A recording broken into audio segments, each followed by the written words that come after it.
Tall words of blades that never fall, debate like warriors brave. Every thought we give and save.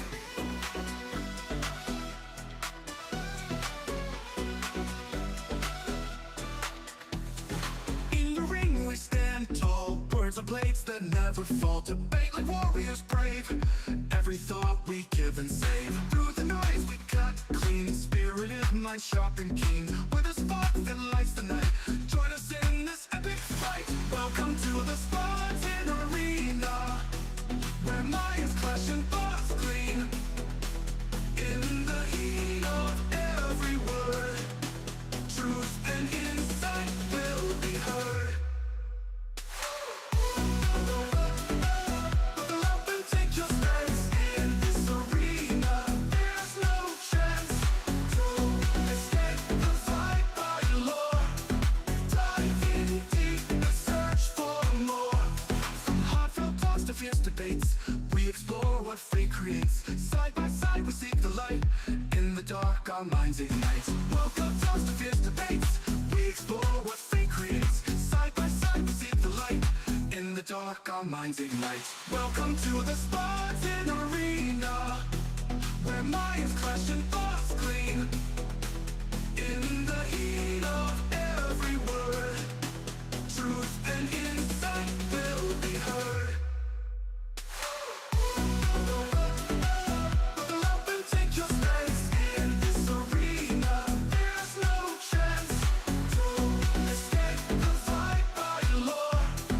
Dive in deep and search for more.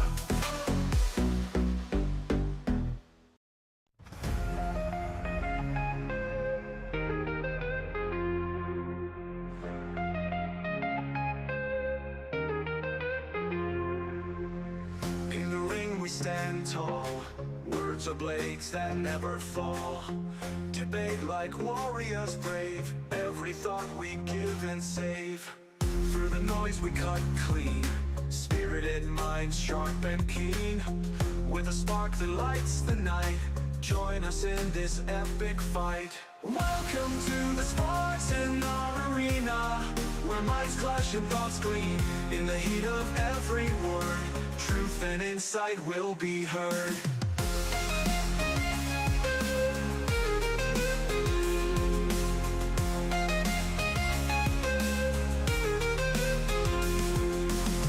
Buckle up and take your stance. In this arena there's no chance to escape the vibrant lore. Dive in deep and search for more. From heartfelt talks to fierce debates, we explore what fate creates. Side by side we seek the light. In the dark our minds ignite.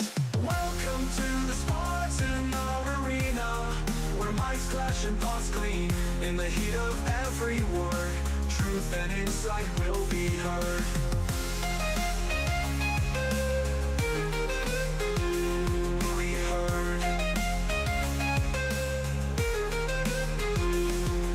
Heard.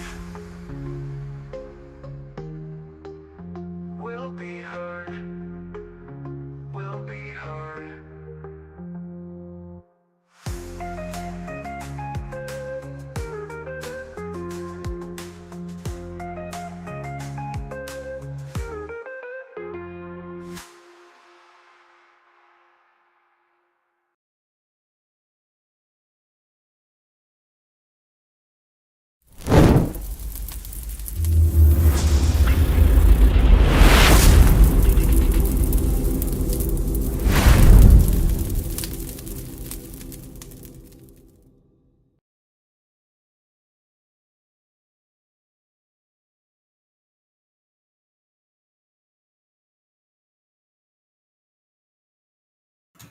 What is going on, everybody? We're back at it with another stream, another live. Of course, you're at Spartan Institute Network. I am your host, Ghost of Sparta, excuse me. And of course, I can't do this by myself. I got my boys in the back. Before we get these guys in here, please do me a favor, hit the like, share, and subscribe button. It will help me, the channel, and everybody else. Let's get the first guy in here. He is my man, the most reckless person in the world. We're talking about Reckless Ray. Hey, What's what's good, up, buddy? everybody? What's going Going on, man? What's going on? nothing much. You ready for this I'm juicy I'm topic? I'm ready. I think this is gonna be an interesting one. Let's see how many people argue. But before we get into the arguments and the screaming, let's get the most interesting man in the world, our own, our famous Master Garut.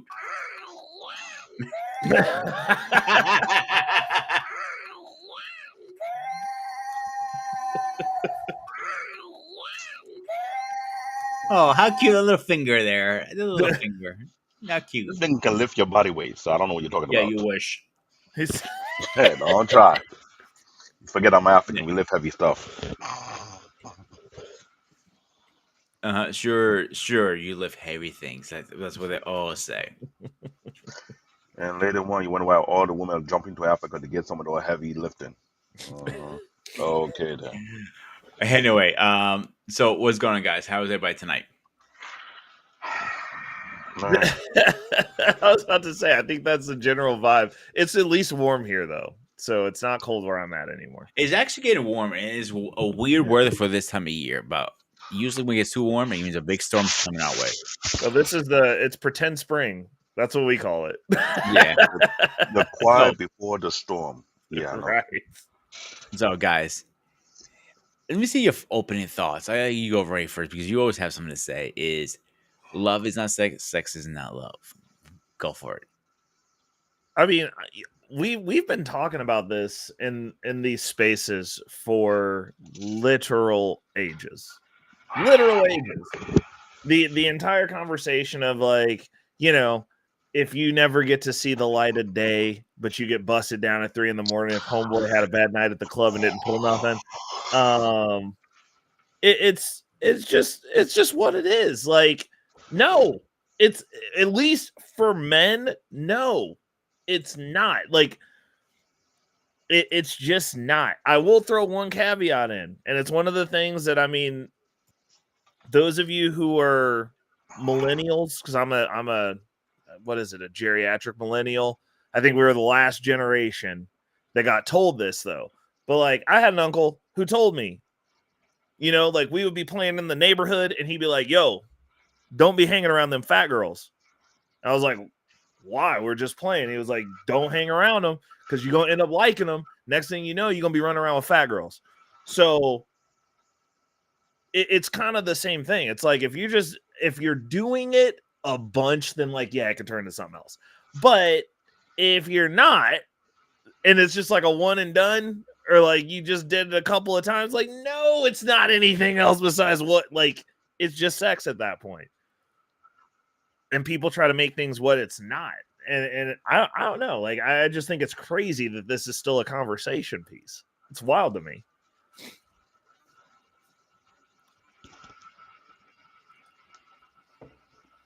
I'm just speechless what I just heard just now.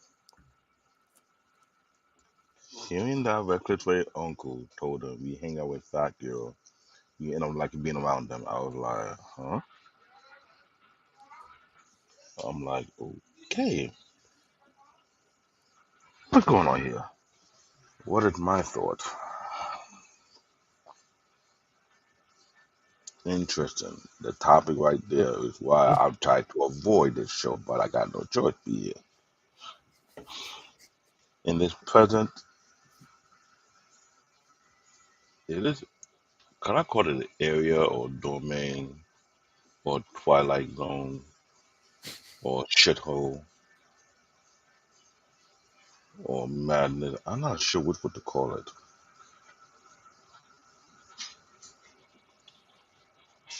Sex is not what you think it is. Love is not what you think it is in this story that's called the United States of Broken America.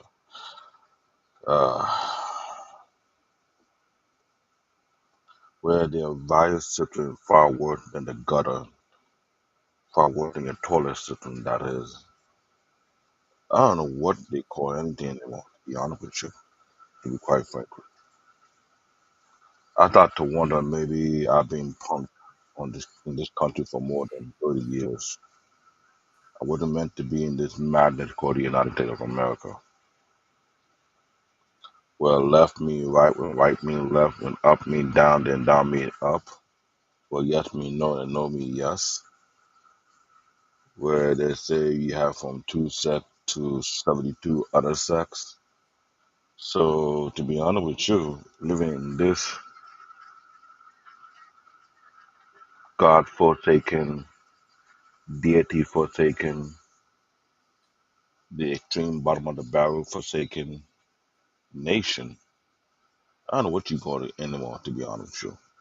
I'm trying to keep my sanity since about a huge majority of the people in the country is completely insane. All I can say is if you don't read, you're useless.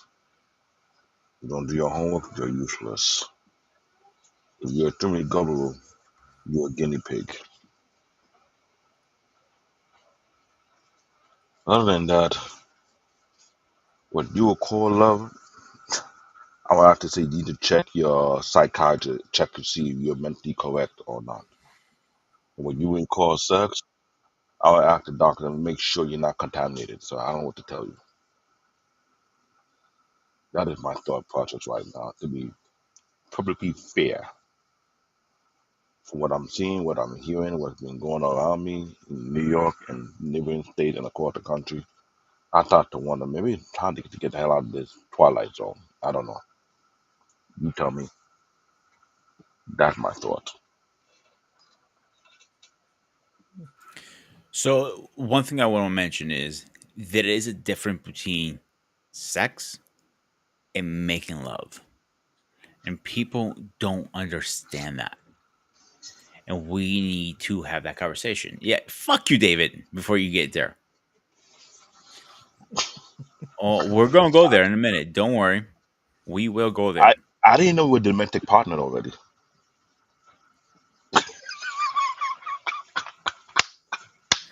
Oh man, I gotta do this already. Where? You've reached your limit on talking. Cut the talk up. All right, I'm gonna play the first video, and I know some other guys are coming in a minute. Get it going here. I'm sorry, ladies and gentlemen, I've been unleashed already. David, shut up.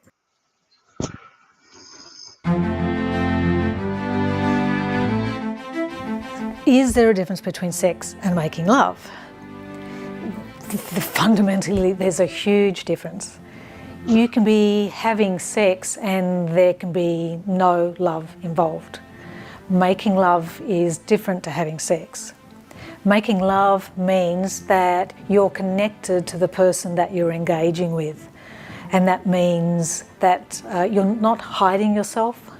Like when it comes down to it, if you're truly making love, as in physically having sex, it's a really vulnerable moment. But a lot of people that are having sex, it's not vulnerable. Like they're putting on a show, they're trying to show the body in the best light. And it's like, that's having sex, but it's not making love because you're not fully, truly being your open, vulnerable self. So to be that can be pretty scary, which is why a lot of people have sex, but they don't make love. If you're going to make love, then you're fully there in that moment, even if it's vulnerable, even if it's like, oh, this is a bit awkward, but you're fully there and engaging there with your partner as you're doing that. So it's gorgeously vulnerable and not predictable, and it's not going to look like it looks on the movies. And that doesn't matter. It's way, way better, something way better than that. Just as importantly, though, is to make love, it's not just about getting into bed and doing the sexual act. There's a whole lot that leads up to that. So how are you treating the person the rest of the day? Because you can be treating them like with disregard and I don't really care and let's rush with this and have you done this and have you got the kids doing this and then jump into bed and have sex. That's just sex. Making love means during the day, have you taken the time to go, how are you doing? What's going on for you? Anything I can help you with? Oh, I loved that you did that. Like there's appreciation, there's generosity, there's care in the way you treat them. So that then when you go to bed together and then when you touch, like you're present in your touch, they're there present in their touch. And how yummy is that? That's then making love. That's truly gorgeous. Way better than sex, anytime.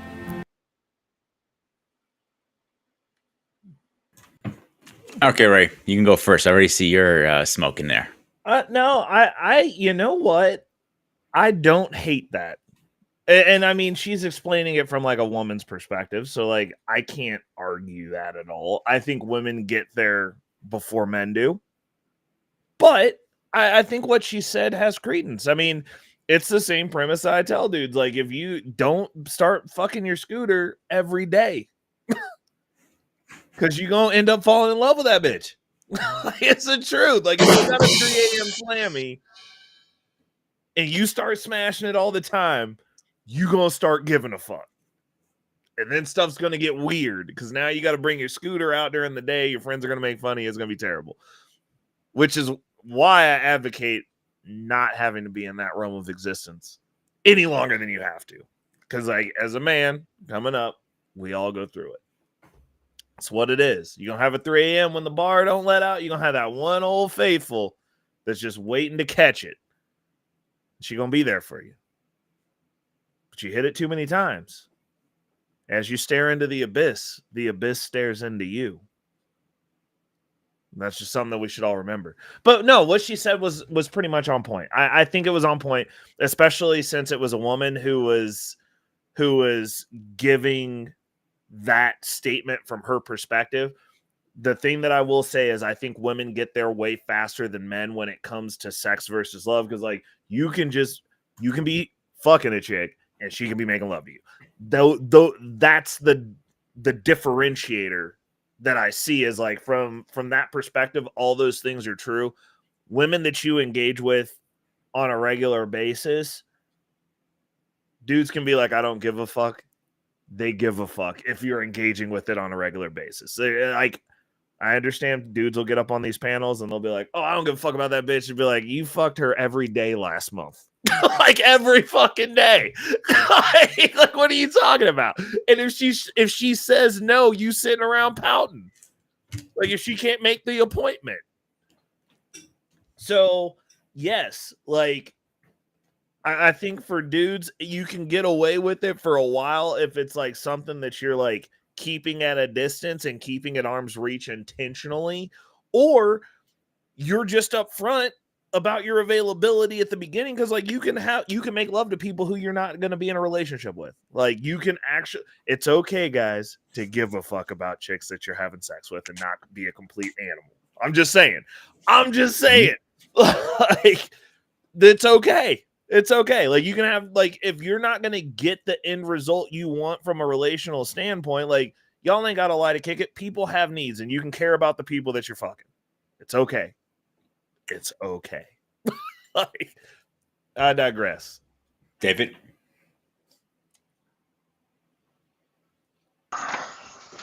Interesting. Cynthia, what's her name? Richmond? With 520 describing, we're not going to see the blowing it. She gave it a description between lovemaking and sex. Yet we in a nation that blur the boundaries or the moral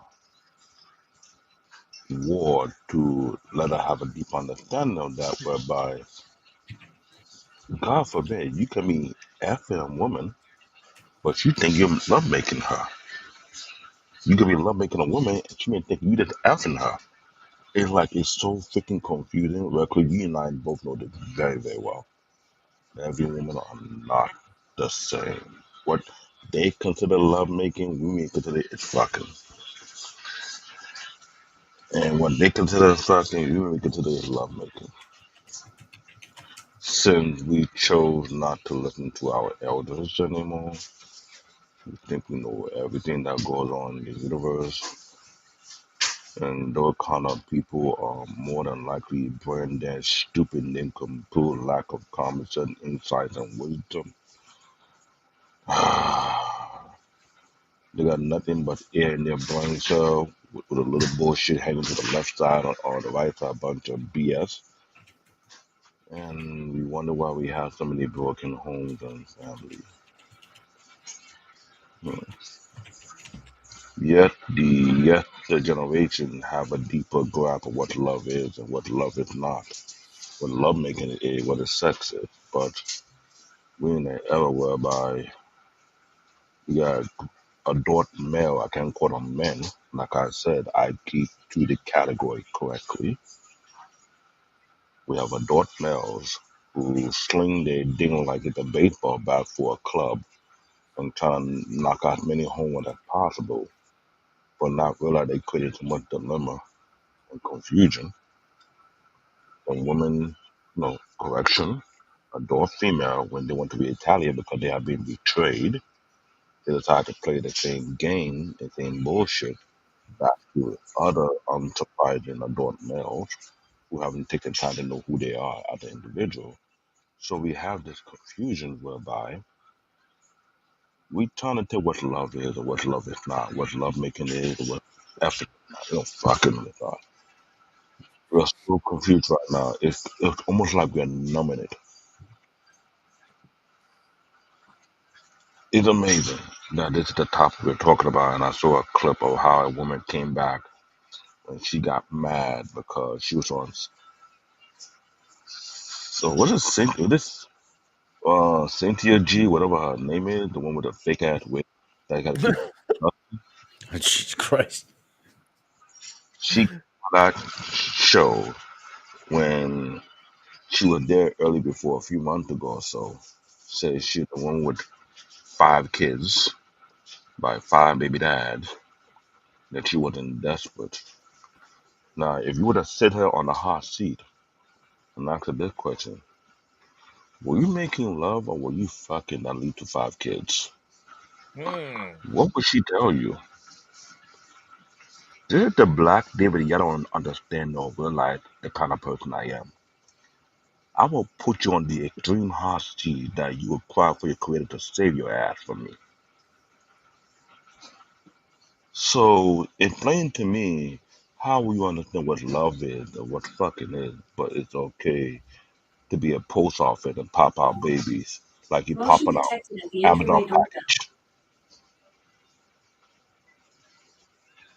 I'm trying to understand that we got the fake travel one never worked for a travel agency before in our life, never flied out before in our life, get commentary and say like I'm angry. No, I'm not really angry. I'm just kind of in a space whereby I'm trying to understand why so many female very damn stupid,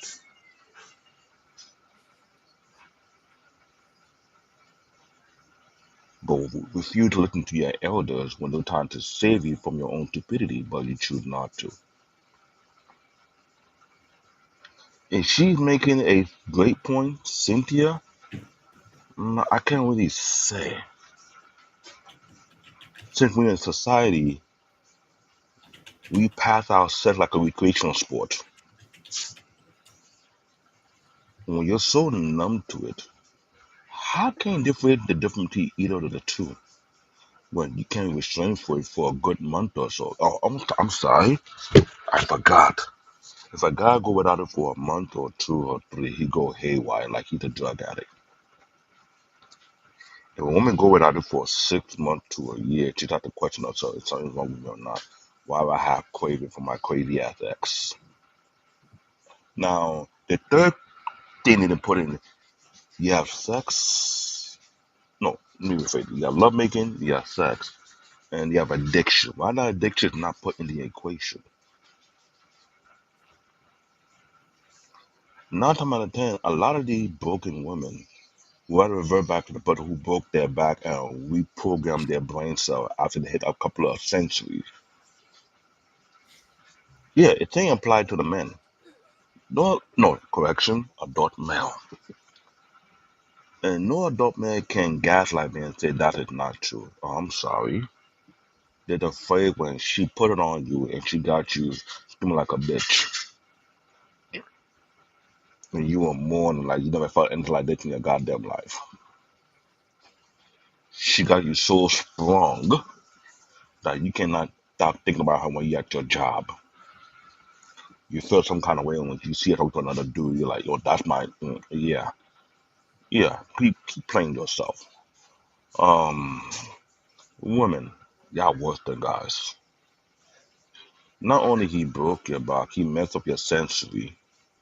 You can't really think straight. Your leg is shaking some kind of way. Anytime you come near him, you feel like you about to pass the fuck out because you feel like he might do it again on you.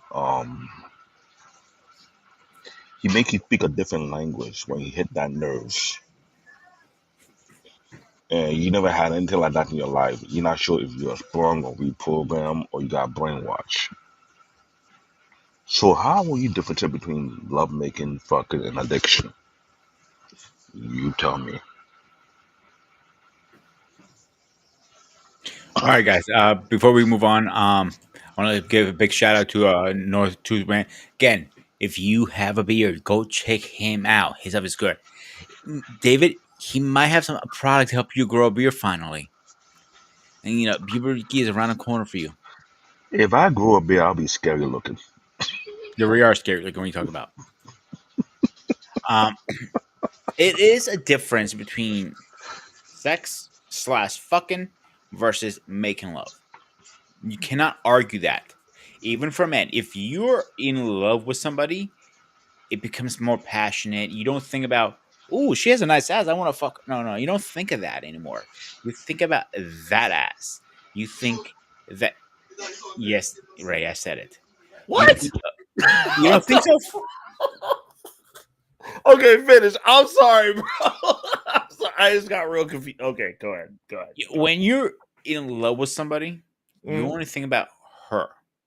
Usually something goes wrong in the relationship when you start, saying it was sexless marriage or you're not getting enough or whatever the case is when you go to that route. But when you are going after the one woman, it's not fucking, is That's you see her in a pair of freaking sweatpants, like, okay, let's go. But when you're just fucking, it's just like, you don't give a shit. You want to get it in and get out and go. that. I don't know. I think that's you're isolating down to like I'm in love with this woman versus making love. Like you can make love, dude. Okay, so I don't know. Maybe it's just because like I'm good at sex. So I like no. Look, the goal is so you've never made love to somebody that you were like, I'm not going to be in a relationship with this person ever in your life. Oh, I have. Okay, so you're not going to be in a relationship with this person, but like you have feelings for them and y'all are hooking up. So you giving them the quality strokes, right? Correct. At which point you would still see somebody and be like, look at that ass. I want to hit that. Like, what, like, Yeah, but I made it perfectly clear to her I'm not going to be in a serious relationship with you. That's the difference. 100%. But in that scenario, what you just said. I'm talking about in a scenario you're actually in a relationship. Okay, so if I'm in a relationship, I'm not looking at other asses, period, even if I'm not making love to the bitch I'm in a relationship with. Because I'm in a relationship. Yeah. Like, I just, like, that's the thing that I don't understand. Like, I don't look at chicks like they're the last bitch on the planet. Like, it's just not in me, bro. Like, I know that we live on a planet full of chicks, and I know that I'm medium ugly. So some of them will fuck me. So I don't understand. I don't understand. Yeah, that means the rest of y'all motherfuckers are ugly, ugly. All right. So Are I you don't fucking too? understand where, like, why. So this is my deal. If I can't get to a space to where I could make love to a chick, why would I remove all possibilities of me finding somebody that I'm actually sexually compatible with to isolate with said chick and have mediocre nuts the rest of my life when I can have good nuts And you right wonder why now? I put the word addiction in the equation. Because we talk about what's the difference between love making and fucking. What happened to the addiction part? Get my point? I mean, I don't even think it's an addiction. Like, I don't know if it's because I'm old, but like, I don't really give a shit anymore at this point. Like, I really don't care. Like, at this juncture in my life, bro, like, I'm in I'm focused on getting money, and then like I have some free time, and like I enjoy the company that I keep, right? But the I just don't understand the logic of these dudes putting their dick in something and then being like, I gotta lock this down even though I don't like it, and then being out here trying to fuck everybody else after you made an agreement with somebody that you weren't gonna fuck anybody else. Like it just One of doesn't the make problems sense with to me. that, one of the And biggest that's what problems I with was trying that, to tell you. Addiction. It's like a drug addiction because even though you put it in that way, they feel like this. I don't consider myself an adjustable chick. I consider myself a plain cook. Think I'm the hottest thing now because first and foremost, thank look God. is superficial to me now these days. I think that way because I realize too many people are so full of themselves. I mean, they haven't taken a crap in a long time. So they'll think, oh, I'm a 10. No, nigga, you fucked up in the head. You going to see a psychiatrist for that shit. And I'm humble with myself. So when I Yeah. see egotistic people, I look at them as sick patients. I do. Because I go around people who got too much ego and pride and have a very unique smell that comes up above their body. It's very irritating. So I don't like prideful people around me. The one people who can never show their face, like Chava One. You ever know when she look like adjustable one? She could be an open worker well. Why? I'm Why? sorry. I call it as I see it. I'm not afraid to show Bro. who I am 1000% each and every day. But if you gotta hide behind a avatar and want to talk shit about me, then you making me feel proud or you full of shit anyway. As I was saying, you didn't mention a key point I was trying to point out from my little monologue. We talked about what the difference between love making and fucking, but we keep forgetting that other type called addiction. So how can a guy say he wanna lock this girl down, right? Yeah. Correct.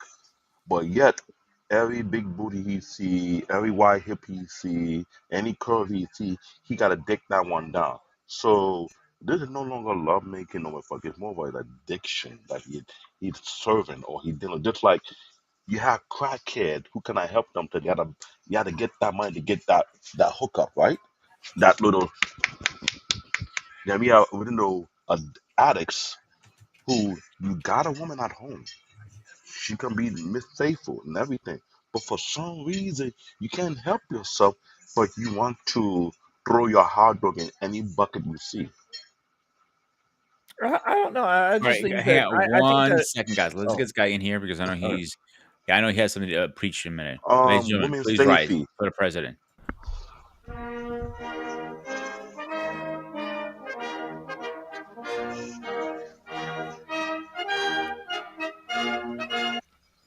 Mr. President, how are Before you me to be, tonight? before What's me to good, benefit gentlemen? anything, let me drop a comment. Trevor one say I'm a bully. I'm not a bully. I'm the boogeyman. I'm here to haunt your nightmare. Okay? Oh my god. Thank you. Um, can I say one thing also? What Yeah, you're go ahead. describing Finish is what you're just a saying, and I lack. had Paul. Go ahead. Go in after that. Oh, okay. I was just saying what you just described, David, is a lack of discipline. Like I look at that, and those are just undisciplined men. They have no restraint. Like if you give in to every compulsion that you have, then like you literally out here just living life like a beast, which is fine, whatever. But like let's call it what it is. Like you live your life like an animal, and like you have no control, no restraint, and no discipline. That's a character flaw. And wouldn't it be addiction as well? Because the same thing that applies to people who do drugs and alcohol. The 100%. But same. like you could be Okay. addicted to masturbating, and then you ain't harming nobody but your own dick. Like I mean honestly, like what Yeah. you but that's the thing. Psychologically, addiction isn't specific. It's addiction. So like you can so like a lot of your people who are like workaholics, CEOs, super high producers, they're addicts too. They focus the addiction. They use it. So like honestly, if you got to bust down everything you see, then just start beating your dick up with your hand and then you don't got to worry about cheating. I'm just saying, there's a solution for every fucking problem. If you're creative, like, what are you gonna do? Maybe get better at your job, get your bags up, because most dudes that are chasing chicks like that are also broke. There's a bunch of shit you could work on. Use that That's a good addiction for point. good. Like, All right. That's a good, Before we that's a go good move on. argument. All right, Paul. The topic tonight is sex is not love. Love is not sex. I already played one video. I don't know if you caught that. I didn't. I'm gonna replay it and I have you do your open and unlock in a second. Let me just set it up for you.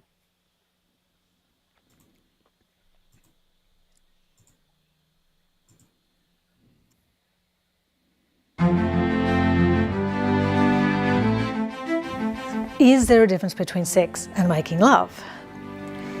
Fundamentally, there's a huge difference. You can be having sex and there can be no love involved. Making love is different to having sex. Making love means that you're connected to the person that you're engaging with. And that means that you're not hiding yourself. Like when it comes down to it, if you're truly making love, as in physically having sex, it's a really vulnerable moment. But a lot of people that are having sex, it's not vulnerable. Like they're putting on a show, they're trying to show the body in the best light. And it's like, that's having sex, but it's not making love because you're not fully, truly being your open, vulnerable self. So to be that can be pretty scary, which is why a lot of people have sex, but they don't make love. If you're going to make love, then you're fully there in that moment, even if it's vulnerable, even if it's like, oh, this is a bit awkward, but you're fully there and engaging there with your partner as you're doing that. So it's gorgeously vulnerable and not predictable, and it's not going to look like it looks on the movies. And that doesn't matter. It's way, way better, something way better than that.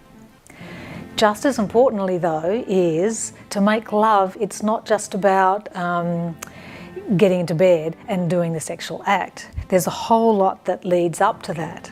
So how are you treating the person the rest of the day? Because you can be treating them like with disregard and I don't really care and let's rush with this and have you done this and have you got the kids doing this and then jump into bed and have sex. That's just sex. Making love means during the day, have you taken the time to go, how are you doing? What's going on for you? Anything I can help you with? Oh, I loved that you did that. Like there's appreciation, there's generosity, there's care in the way you treat them. So that then when you go to bed together and then when you touch, like you're present in your touch, they're there present in their touch. And how yummy is that? That's then making love. That's truly gorgeous. Way better than sex, anytime.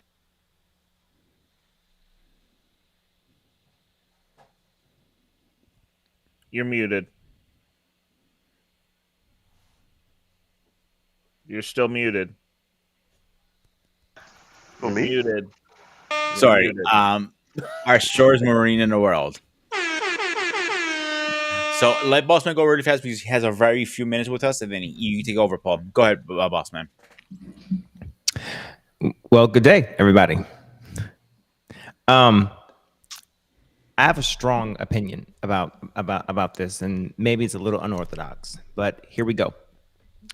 I do not personally believe that there's a such thing as making love. Yeah, I said it. All right. And the reason why I say this is because there seems to be this conflation of the conjoining of the performative action of sex with the intangible portion of the feelings, of the mixture of feelings of what love tangentially actually is. I don't have enough time to actually go into what I think actually love is, but love, sex within itself is nothing more than just a performative action between two people, consenting people. Obviously, we're just going to talk on the consenting aspect of it. Okay. And if you can actually have sex with someone that you don't love, then it's possible to also have sex with someone that you do. Okay. So it's hard to splice the difference. Especially if you are married to someone or if you're in a long-term relationship with someone, then you have to ask the question that of all the times that you actually engage sexually with someone that you are in a relationship with or that you're married to or in that serious companionship with, right?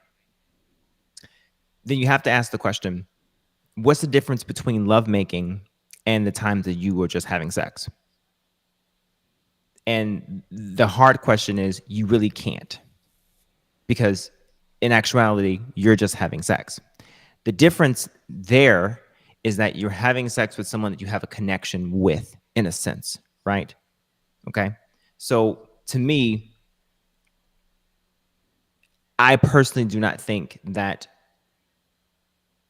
while the actual action of having sex, that you can then change the difference of making love, turning the actual action of sex into making love and making it a difference, right? So to me, I personally think that adding love into sex complicates it, and it makes it something more than what it actually is. Okay. So here we go. Sex in itself is nothing more than performative, and it's an exchange of an action with someone that someone actually gets something out of it for the most part. Okay. And that is the same whether you're in a relationship with someone or not in a relationship with someone. Correct. Now, and I think this is where some people actually get confused when it comes to if someone cheats, because then the first thing that happens is that, oh, well, how are you able to have sex with this person if you don't love them? Or if you love me, then how can you have sex with somebody else? And then this is where the truth begins to come out of the aspect of people are able to actually engage in sex with other people, even if you do or don't love someone. Okay. And this is where the differences between men and women start to come in, of women being able to engage with someone even if they don't love them, or men are able to compartmentalize even if they do, love them or love the woman, or so on and so forth, right? This is when we start having these parallel conversations about the differences of how men operating versus men operating, and so on and so forth. It's much easier to understand if we just understand that sex performatively is just what it is. It is just sex. And there's no possible way to splice the difference between lovemaking and sex, because there's no such thing as just lovemaking performatively within the confines of just sex in itself. Okay? If that makes any sense to anybody. Now, as far as the reasons I why, agree with our argument. I've got a strong opinion about this when you're done. okay, go ahead. Like, so what you're saying is viscous innards is just viscous innards. That's what you're getting at here. Correct. Okay, so if you were to take your wife, for instance, throw a sheet over, pop a hole in that motherfucker, and then fuck your wife, and then we just swap your wife out with anyone else, you'd be like, yep, same shit. Like, really? So Really? You're telling me that if you just got taken over by the animal spirits and just ran up on a different fat booty than the one that belongs to you, that you gonna give that fat booty the same performance that you give your wife? So I'll explain. That is wild. So I'll explain. So yes, it means something to me. So every time my wife and I have sex, it means something to me because of the connection that her and I have. You're telling me it doesn't feel any different than any sex you've ever had. The sex that you have right now with the person you love. Hang on. I'll answer the question. It means something to me, yes, because of who she is. But the fact that I'm having sex, it's still sex. Okay, so we obviously have two different forms of the tism, bro.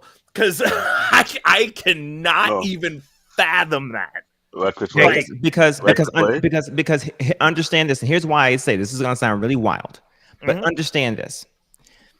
So even in marriage, okay? Yeah.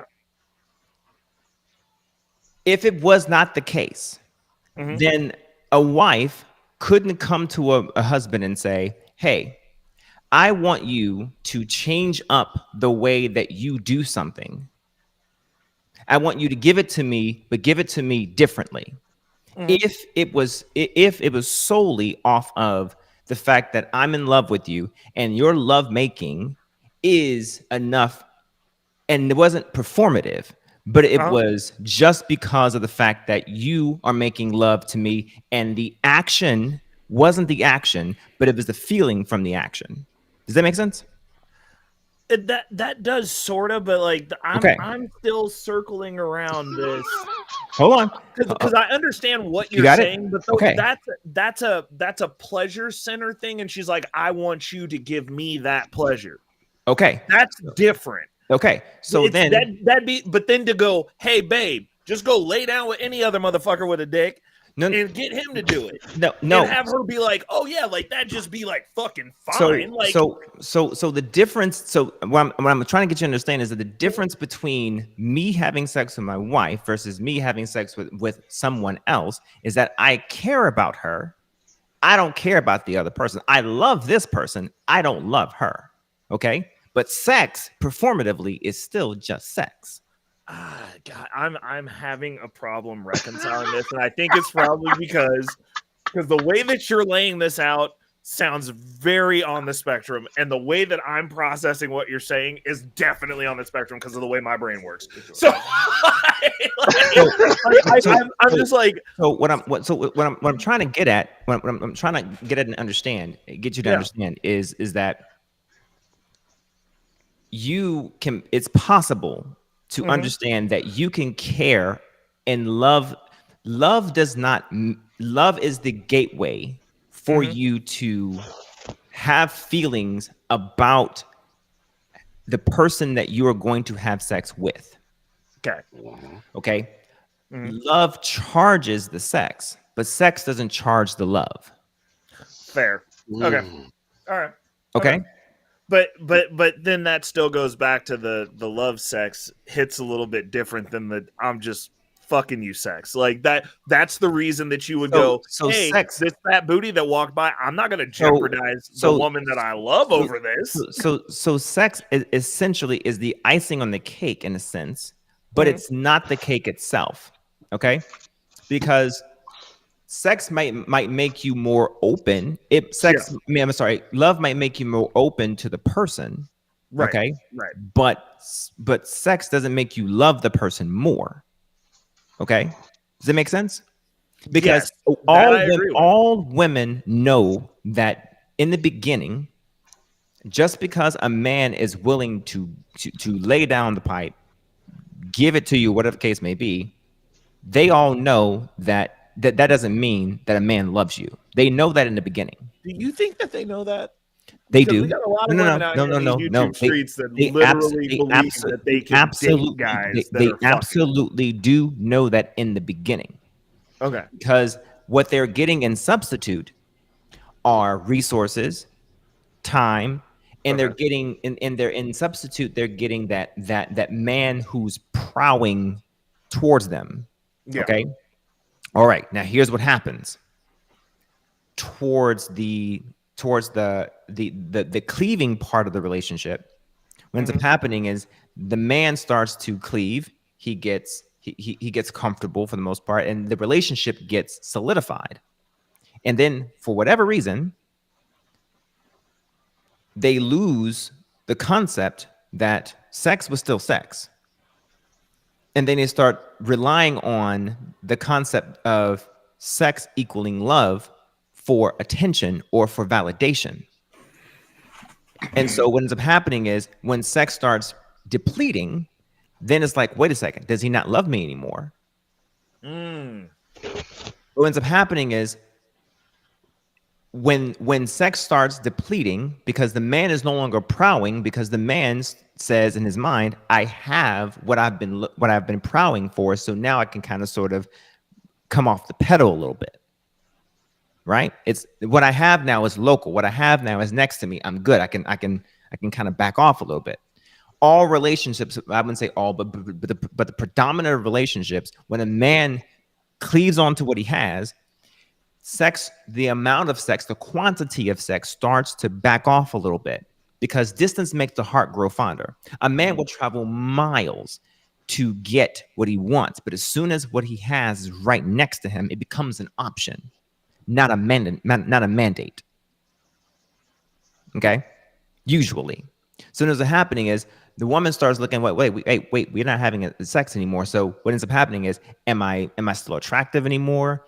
What's going on? She starts looking at herself, and we're not having sex. So then she starts thinking, damn, do I still look the same? Is he going elsewhere? And what is he doing? So on and so forth. And then what ends up happening is, the world tells her that if a man is not reacting to her, getting an erection because she's wearing something sexy, or the normal tropes, if these things aren't happening, then it means he's not attracted to her anymore, or he must be cheating, or he don't love her anymore, or whatever the case may be. And it just may be he's tired, he's stressed, you're pissing him off. It may be a lot of damn things, because it is a miracle to make something that is flaccid turn completely rock hard. It is a miracle. And if you can make that happen, congratulations, you are a sorcerer.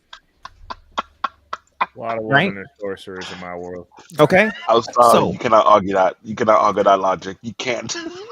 So they think that All wizards. they are programmed to think that men always are ready to have sex all the time, and that we're these little buttons that if you just press, Or something open the happens, window too fast. right? So what ends up happening is they rely on that for validation of themselves. Now, some of that is our fault, but it's a 50-50 street here. So with that in mind, what I'm trying to say is that they lose that concept of, just because a man has sex with you, it doesn't mean that he loves you. They lose that once the relationship gets solidified, and then all of a sudden, when the sex turns off or dies down, then it's like, oh, and the first question they ask is, you don't love me anymore? Right? Mm-hmm. I know we've all heard that question before, because I most certainly have. Right? And then it's like, it's not that I don't love you anymore. It's just that, shit, I got life going on, bills and kids and shit and so on and so forth. Right? Okay. A lot of shit there. Like A lot of shit.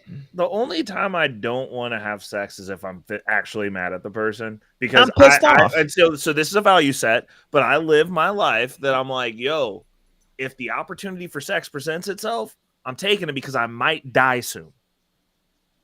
And that's Okay. an honest belief. So I like, unless I'm actually mad at you, and I'm like so mad at you that I'm like, I'll die and not get that piece of ass, like, I'm gonna take it. So I love Travel One's statement here, because this right here is prime example of the assumption that if a man is not looking at if a man is unable to react to in a way that the world assumes that a man is supposed to react, then there's something wrong with him. Okay. That is the same way of assuming that when a man is able to react and a woman isn't wet or isn't moist, then there's something wrong with her. Because maybe maybe she's already used, or maybe she's already reached her wall. Mm-hmm. Maybe she's already 35 physiologically when she's at 30 or 20 or 28. When it could just be that she's stressed, or maybe she's just not interested, or maybe she's mad and pissed off, or maybe what the man is doing just isn't working. Or maybe she has a medical condition. Bro. So I have a catch-22 for you, boss man. I have a catch-22. I mean, so Travel One, with that type of statement, again, understand that just as much as y'all are not machines, neither are we. I am. Go ahead. A catch-22 to your statement, and it's not bad. I was just past that a long time ago, like several years ago, dated a woman that she did not like sex as much. And that was one of the issues why we're not together. Obviously, she was like once a month, maybe if you're lucky. So like she was, her previous relationships, maybe once or twice, 3 or 4 tops. She wasn't a very sexual person. It was like rare when she wanted it. What do you say about that? I'm sorry, I was distracted by the bullshit in the comments. Repeat that again.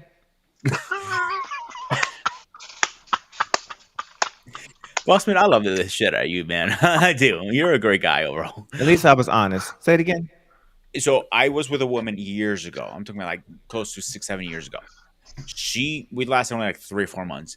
She did not like having sex as much. Okay. She was not really attracted to. She's not. It wasn't her thing. So she was like maybe once or twice a month. That is on a high end. That's called trauma. And that she was always been like this. She was married before, and that's how she was with her ex-husband too. Yeah. Okay. And Trauma. other relationship, and every relationship, the argument with every partner she had is, why are not having enough sex? Yep.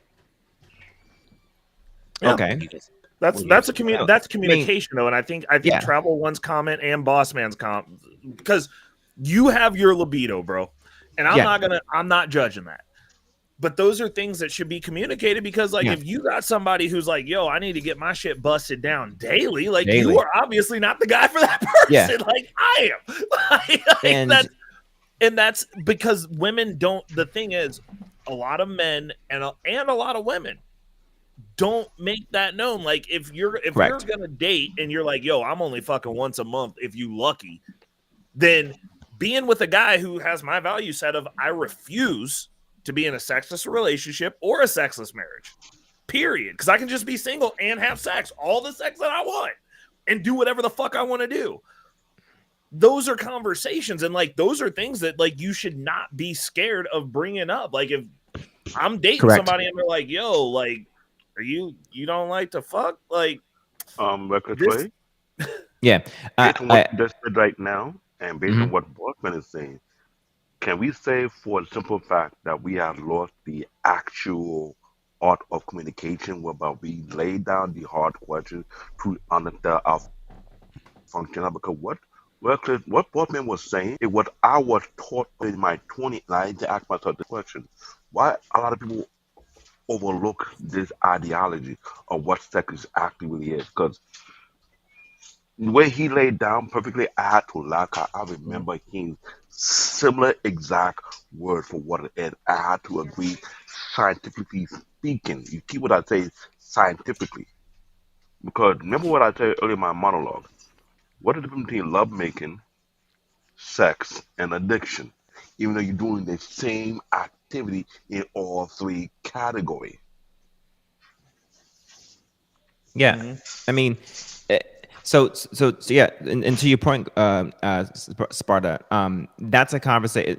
Into De Niro's point there, that's a conversation. I don't think there's anything wrong with what the scenario, what she was doing. I just think it would be wrong for her to get into a relationship with someone that is on the polar opposite, and that communication is not had per se, right? That would be a disaster.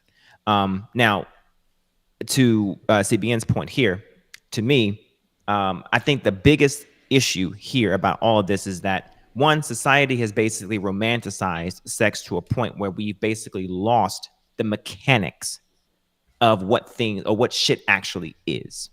Okay, and has romanticized things to a point where we've basically lost the fundamentals of understanding the mechanics of who we are as men and who women are as women. Like, for instance, we don't even talk about women's erections versus men's erections. They got big old dicks. Okay. So, for instance, okay, women's clitorises, for instance, it does stiffen, as well as they also moisten at the same time.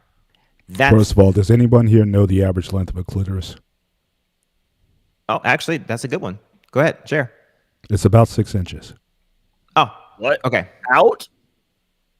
No, the organ. All you're seeing is the tip of the iceberg. Yeah. But Exactly. the organ itself Unless is they're about on 6 steroids, inches long. inches. and they starts turning So into a technically, so technically, it is a penis. Technically. Yeah. All right. So with that in mind, understanding the basic principles. Okay. So it's not so it's basically reactionary.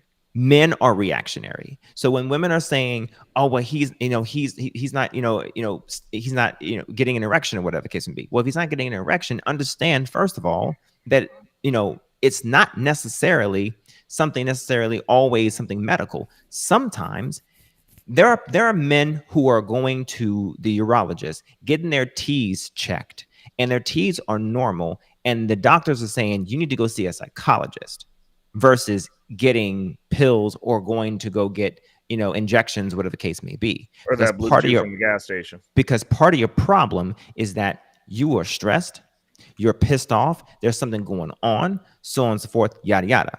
Mhm. I know moisture doesn't come from that. I'm talking generalities here. We can get more specific if you need to. I'm not ignorant, Natasha. Okay? Damn. All right. Natasha's a princess in these YouTube streets. You be nice to her. All right. I'm not ignorant. I am being nice. Okay. But I understand. I understand where moisture comes from. I'm trying not to go into too much detail. Okay. I'm being general. All right. The point I'm making here is that understanding each other. If you want to be in a relationship with the other partner, with the counterpart, you probably should understand the counterpart. Mm-hmm. Okay, it makes no sense to me that you don't even that you don't understand the interpersonalities and the interpersonal interactions with the other person, to the point where you think you move about in the world thinking that men are just buttons, like press here and that's how that works. No. Understand that men are reactionary to the point where if we don't like what we see, we don't like what we smell, we don't like what we hear, we're not going to react. Except your name is Ray. No. Well, what he's saying, so when I severed my Achilles, dude, like I wasn't trying to fuck anything. Like I would not have been able to have sex if I wanted to, because like I was off my square completely. And I was like, yo, like until I remedy something, this shit wasn't going to happen at all. Yeah. Like, right there. Look, a lot of sexual dysfunction is due to obesity, to be honest. Perfect. Absolutely. Yes. And if you're taking narcotics as well, that's going to fuck up some shit too, because it dampens the nerve endings, which means it dampens your sensitivities, which means you're not going to feel a lot of shit as well. Okay. So understand that too. So yes, women, if you don't, I don't mean to be overgeneralized, so please bear with me here. But if we don't like what we smell, we don't like what we see, we don't like what we hear, we don't like what we feel, these things, the five senses are not going to, somewhere along the way, just as much as fast as you think an erection is going to come, that same five senses can also be a distraction, and can be, as much as an erection can come, an erection can go just as fast as that as well. This is why I say, going back to the topic, this is why I say sex has nothing to do with love, because these things, all the things I just mentioned about attraction and what creates an erection, has fuck all to do with love. It has everything to do with attraction and what a man sees, what he feels, what he smells, what he tastes if he's biting you, okay, and what he hears. And for you women, it has to do with the exact same thing. The exact same thing. Because if it's going to go down, it's going to go down whether you love the man or not. Because I can guarantee most of y'all didn't ask a man if you loved him or if he loved you before y'all opened the gate and let him in. It has nothing to fucking do with it. Now, it enhances it to some degree. It probably matters. It probably matters to some degree. It probably matters to some degree if you would regret if you did it or not. I know it matters to me, but I can promise you, most of your body count, most of my body counts weren't women that I loved. I can promise you that. And it wasn't a fucking prerequisite. So the point that I'm making here is that sex has fuck all to do with love. No, it's not nonsense, because the fact that you're saying that tells me that most that are in your Rolodex, you don't love them. You didn't love them.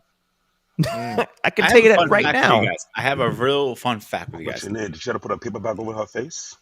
I mean, fellas, just answer the question. In your Rolodex, roll back the clip.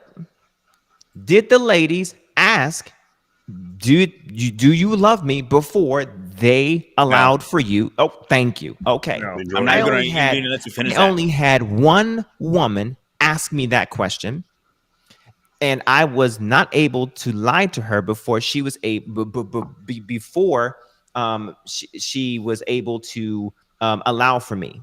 And I just wouldn't. I just didn't. I wasn't able to lie to her. I was like, no. So that didn't happen. All right, I was honest. So that was one that didn't happen. So cool. All right. Call me a nice guy. Call me whatever you want. But cool. Only one. And my numbers is still on my hands and toes. Both? Damn. Shut up. Hands and shoulders, knees and toes, ass nigga. This is an honest conversation. I like what both men break it down because that is the honest reality. And I've been thinking about it 10 times my 20 because let's be honest, you will. Remember what I said earlier? I said sometimes I feel like I'm in the twilight zone because what he broke down, what I learned back in my 20s. And when you want to have that type of conversation, I hate to say it, the society ideology destroyed that mechanism to get to understand one another very well. It got to a point that I'm questioning if I'm fucking a psychopath or a lulubin or an idiot or a nincompoop, when I'm gonna find an actual human being who has some level of common sense. Because looking at the chat we see in the conversation in the chat, it lets you know the level of intellect they have. And let's not forget, America is not even in the top 20 in the world when it comes to education. So, that being Greece number said, one. Remember that. that being said, I wanted what type of intellectual claim to be highly educated women are not really highly educated to begin with. I'm being brutally honest because at the end of the day, a lot of people can't face the reality. Let's be fact to fact. What both men they broke down, intellectually speaking, it's the core of our problem. Either we like it or we don't. I ain't trying to be biblical because even though it be biblical, it would be totally correct what both men saying. What our problem is we have, there's too many adult male, too many adult female who have no clue what life really is. Travel one, I know that everywhere. That's why I'm trying to meet someone who not even sure if you're a woman or not. How much sure you're not a man? You might be one of the 32 sexes that are out there. So how much sure about that? So please shut the fuck up, will you? Gosh, I hate dumb broad. I'm sorry, alien. That'd be better. No, we Connotation. like Travel One. She keeps the comments going. I know. Mhm. I'm a different breed. I don't like And she be idiots. pushing y'all. Y'all just be I getting know. mad because she No, press I'm on not you a getting little mad. bit. I don't got time for low vibration idiots. That's just me. I'm being brutally unleashed. But Mr. Bennett, I'm curious to know if I may, Sparta. I'm curious to volley this to you, my guy, my friend. Volley with me, sir. For the moments I have left.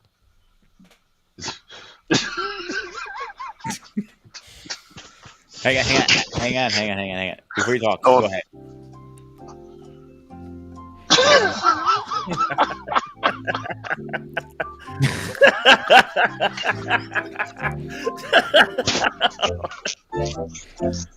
Oh God.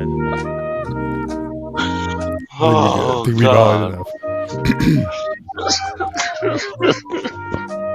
Curious to know what you think. Come on, Mr. Paul. I know you're thinking about this. That's a lot. That's a lot to digest. First of all, I would just say to Travel One, and I mean this sincerely. I don't know you, obviously. It seems like you have a lot of comments to say. I would really like to hear your opinion in the positive and what you feel on the matter. So again, Pete, I would say definitely if you extend, even if she didn't show her face, I would really like to engage and have a dialogue, not a debate or argument. I'll make an exception for her. So, if she wants to I come up. would like to see that, not in today's show, but just in the future, because again, Yeah, I do I will appreciate make her an being exception. on, and she obviously second follows that the motion. content. And so I I would will- certainly like to, hear what she has to say on it. I will make an exception for her to come on. Camera off is fine. I just need to know. I need to know if in the backstage that's her. Once I know she's her, and I give her the green light on the back you go. chat, she's more than welcome to. There you go. There you go. My email, my business email is in the prescription. So please, you're welcome to email me, Facebook me. I have all the information there. We're on Instagram, TikTok. That's it for now. But we're any of those platforms, you're more welcome to reach out to me. If you can't reach out to me, you want to reach out to Ray, or Ray reach out to me, that's fine. Whatever, like where you want, and you will be safe on the platform. I promise you, nobody's gonna come attack you. That is a promise from the Greek goddess Sparta to you. We'll hold off CBN. Okay, we'll hold off CBN. Yeah, he's gonna stay after that night. He's gonna take it the night off. Take the meat monster. Yeah. Yeah, I'm not saying you didn't make positive comments, but again, you're always replying to things that are said. But I would like to hear what you have to say in the affirmative on particular topics. Like, so the topic tonight: how do you believe love is sex and sex is love? I would really like to know your views on that. If you don't want to put them in the comments, or if you want to come up, just to have a dialogue. I don't think I've ever had a scarce word to say about you, and I'm not trying to start anything with you now. But that being said, I think there is certainly a separation, but at the same time, I think there is a situation and scenario where certainly sex can feed into love and love into sex. I do believe that. I think a lot of it has to do with intent. So like we have like in law, like, deleting people. Now, again, in the law, we have murder and you have manslaughter. And a lot of times we say, well, what's the difference? And a lot of it has to do with intent. Even though you had the same action, you took the gun and you shot someone. The difference between you getting off, no diddy, or going to prison for a long time or death penalty or whatever it is, a lot of it has to deal with the intent of your actions. Mm-hmm. And so I think when it comes to sex, I think a lot of it has to do with the intent of your action. I think certainly you can have sex without love, absolutely. And you can certainly love someone without having sex with them. Both things are true. But I think, again, if you are in a loving relationship, then I think sex is a loving action towards another person. So when you talk about mindset, if I was to make, because I don't like the term making love. I'm kind of like with Boss Man when it comes to that. This idea of making love. I've never been crazy about the term of making love, but certainly if I love someone, I'm going to be sensitive to that person's needs, mm-hmm. and I'm going to do my best to accommodate those needs. So when we talk about intent, if I were to quote unquote make love to my wife just for the sake of the argument, then I'm going to make sure part of her sexual satisfaction is important to me. So I want to know what she's into, what she likes, what she doesn't like, what turns her on. And I want to do things that turn her on. If she makes a request of me, at the very minimum, I have to at least consider it. Now, it can come from left field now, which is not likely from her. She's not that kind of woman. But let's say if she came with some crazy request of me, at the very least, I would have to consider it. Because, again, I love my wife.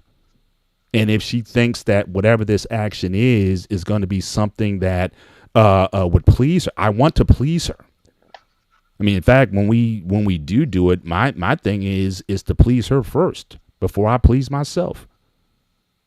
But if I was just having sex with her, I'd just be like, bend her over and just get my job and just keep it moving. But that's not loving. So again, I think your intent matters, as well as and certainly that and your do you care enough about that person to consider their needs just as important as your own? I think when those things are together, sex can become a loving act that builds your attraction, your connection with the other person. But if it's not there, then it's just an act. And certainly some people stay together, just for the feel. In fact, even with, look, there have been nights when it hasn't been, we're in a lovey-dovey mood. Sometimes I've just wanted it. Sometimes she just wanted it. Sometimes she didn't know that she wanted it, but she really wanted it. And she was glad that we did it. So again, you're going to, just like in your life, you're not going to feel in love all the time. So yeah, so not every time we do it, it's just this special thing. But yeah, but when we're certainly in that loving space, and I would agree with the doctor to an extent. Yeah, I mean, you make love kind of throughout the day. I mean, how you set up the day. Did you text her early in the day and talk about how she's doing and things, or give her maybe a little flirty message during the day or whatever. I can't wait for tonight, or whatever you guys do. Yeah, I think that's all part of that helps to build up the excitement and anticipation for it. But again, it's the quality of your relationship. And I think sex can certainly be an amplifier of that. So I'm not going to say just straight out that they're just totally separate and, to conflate love with sex. I think they are, in the best scenario, I think they go better together. It's like peanut butter and jelly. I mean, you can eat peanut butter or jelly separately. But yeah, you put them together in a sandwich. Yeah, that's pretty good. So again, I think there's an ideal, and I think that's a reason. If I was going to say a reason or justification why, maybe it's better that you wait, both the man and the woman. Wait until you get married before you have sex. Because I think a lot of these questions and situations, I think it's less on your plate when you have to deal with all these other factors, how many bodies you've had, or just different issues or traumas that you may have had. I mean, sometimes they say ignorance is bliss, and I believe that. And the less complicated you make your life, then maybe you don't have to see the psychiatrist or the psychologist about all the past traumas you've had, or why you're not able to perform in it. Now, I've heard guys have to go. Yeah, their T levels are normal, and the prescription is you need to go to psychologists. I've seen that. So again, I don't think it's necessarily they have to be. I think in the best of circumstances, I think sex is a powerful love builder. Because even boss man, going back to that flower that we looked at with the how love is built. Again, obviously, I think I don't have it in front of me, but again, trust. Obviously, it's a trusting act. You're in a very humble place. It can be obviously it can be very blissful. All those things. I mean, so if all those emotions are going to be involved as you're doing it, it can be a powerful love builder. I believe that, and I don't think it has to be necessarily separate and apart from it.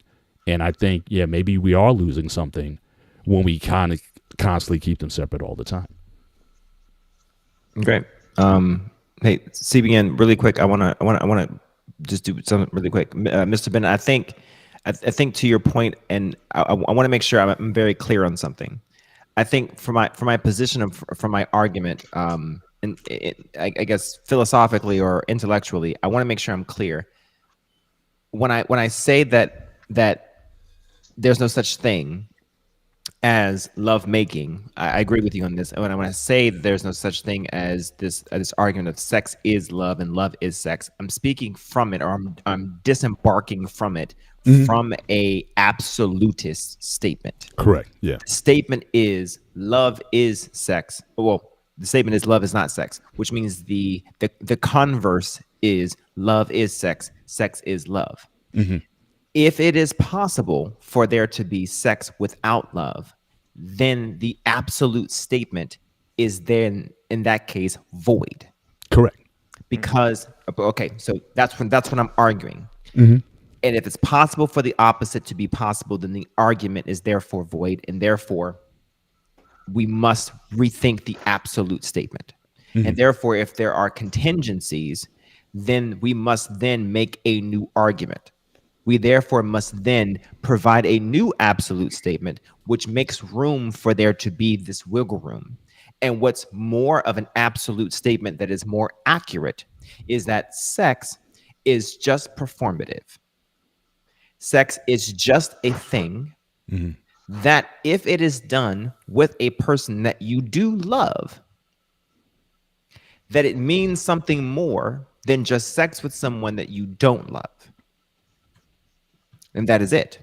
But sex in and of itself, in isolation, solipsistically, it is just sex. Yeah. That's all. For And sure. that's my only argument is Right. that sex within and of itself, okay? And you explain it perfectly, is that sometimes the wife gets sex when she wasn't expecting it. Or didn't want it. I mean, Yeah. there were times it was like, Yeah. oh, all right. Yeah. I got to be careful. I got to be careful too. My daughter's sitting right here, so I'm about to grow. I'm about to. We're talking about sex here, so yeah, you might. Yeah. Yeah. We're talking about sex here. So, yeah. Run. My daughter's Run. 20, my daughter's 25 actually, but Yep. but it's like No that growth. would have been a traumatic. growth. That would have been a Does she wanna tragedy. Yeah, say she just hi? moved ran out Literally- the roof. I'm gonna tell you something. You wanna, And before hang I on. Does she want to pop her head and say hi? No, I don't think so. She just closed the door. not on this conversation. Now I'm gonna tell you something. Before I say what I'm going to say on recording, I have permission to do what I say that I'm going to say that I'm doing. Okay, I have consent. I have consent for non-consent. Okay, here we go. So boy. I do. I have permission. So there have been times where I have permission to get to do without consent. Does that make sense? You're allowed to say the nasty on public. Do you have to wear the poo shiesty while you do it? No. So essentially, I can just go without getting permission, but I have Just say it permission. already. Does that make sense? So It's I can Get it just out. Yeah. so I can just Get it out. I can just roll over and just go for it. Oh, Jesus Christ. Okay, stick it in. Good to go. All right, Because- I got my finger on the button ready. Huh? Go. I said it Go ahead. already. I can just roll over and stick it in and just go. Why? Because wife says she wants it sometimes without consent, but she gave me consent to give without consent. Does that make sense? Well, actually, yeah, backed up a little bit. Go ahead. She said she gave consent without consent. Correct. But again, until she says no, so it's not really consent. So it could have been you guys could have had a spiff maybe 10 minutes before Right. and didn't address it or whatever, and then Correct. all of a sudden she's feeling a certain way. So you think that you have consent Right. until you don't. Right. And she'll let you know because you trying to come in. She just bucks you Correct. because it's like, get Correct. off me. Why Correct. would she a Glock you for that? I'm waiting for the Glock. Or So here's the thing. So here's the weird thing. I have consent. I have consensual consent. It's the weirdest thing in the world. Consensual Right? non-consent. Uh-huh. There we go. Thank you for saying that. Consensual non-consent. There we go. That's what I have. Essentially. And let me jump on that bandwagon. Correct. Christ almighty. Since women think we are confusing, let's flip this script. Do women have consent when they don't have consent to do it as well? Because this is where they don't think about. I look at both on both lanes. What you say is absolutely correct. But what's funny about it, though in a marriage, they have that moment they don't feel like doing it. But she wanted it. So you could be dead asleep, and all you feel is when you wake up and she's on, like, okay, what you gonna do? Tell her no, So or let it So slide? okay, so in that instance, okay, this is where consensual non-consent comes in. Okay, we have that conversation beforehand. Okay, so her and I have this conversation beforehand. Okay, so I have, again, you have to have these conversations beforehand. And yes, Travel One, wives have every right to say no. They do. Yes, I don't disagree with that. And if she's not in the mood, she has every right to say no. And then that's whenever all things are backed off. Good to go. Okay, so. Same with the husband. So does the husbands, correct? And we have the Yeah, but ultimate then no no. one's gonna have any fun. I mean, We have the ultimate no, because if it doesn't work, ain't nothing happening. I know, but it's just the tit for tat thing. Oh, men can say no too. And then again, it's like nobody's having any fun. Yeah, what's happening fun. So, So what consensual non-consent basically means is that we have a conversation beforehand, and basically it's like you have the permission to do X, Y, and Z up until this point, and there are safe words, so on and so forth, yada yada. Okay, that's what that means. Okay, Pineapple Kathy. pineapple, roses or rainbows. That's what that means. Okay. And to Mr. Bennett's point, whenever he says sometimes the wife was getting it whenever she didn't know she was getting it. That's what that means. Or getting it when she wasn't expecting it. well, more so, it was the I guess the relief that she got from it. Right. Because again, a lot of times, women, especially my wife, they can get really tensed up. Just stress, and like I said, stress is a mood killer. Just period. Right. So again, there've been times when she would consent, like, okay, but then at the end, she's like, you know what? She told me straight up, I'm glad we did that. Thank Okay. you. Well, no. Because again, sometimes they don't know that how much they needed it until they need it. You know what I'm saying? And it's because again, you just let everything with the kids and everything else just stressed out or whatever. And it's like there have been times when it's like, oh yeah, once we get into it, it's like, okay, yeah. No. Thanks for taking me here. I'm gonna tell you what my wife told me. She literally said, sometimes what I want, I'm gonna tell you literally verbatim. My wife told me, she said, sometimes what I want is that I want you, that when I am asleep, I want you to literally, I want to wake up to you putting it in me, waking me up with it. Mhm. Dang, she said, put it on, man. What would I be without you? I So, think about okay. you. Great. Oh, Cool. my God. So, with that in mind, does that sound like love making to you? No, that sounds like some. That sounds like some. That sounds like some. Well, DMX. it kind of does. sexual Again, healing. if you take Listen. love in the sense of, again, you want to love in the affirmative, to love your spouse. Your spouse again expressed she expressed a need to you, and the needs got met. and the needs got met. So I would say in that instance, yes, I think in that context you had the permission, Yeah.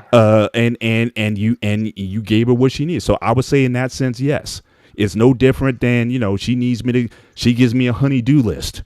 And I got to go and do X, Y, and Z. I look at that; those are acts of love, also. But again, I'm acting in a way. It's like, what do you need? And that's where communication. I'm glad, and one thing is certainly sure, regardless of what everybody say, you and your wife have excellent communication.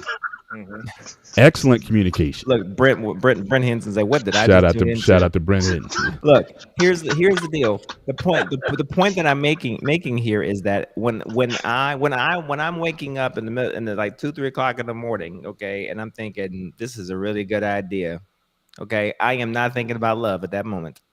Oh, totally. No love. Now let me ask you. All right, so hang on. Since I'm we're like the married Santana. guys on the panel, What's love got to do with it at this point? okay. So, well, hang on. Since we're the only married guys on the panel right now, have you ever had sleep sex? Yes. Yeah. And there's no love there. No, there's not. No, none. He said everybody's on autopilot, bro.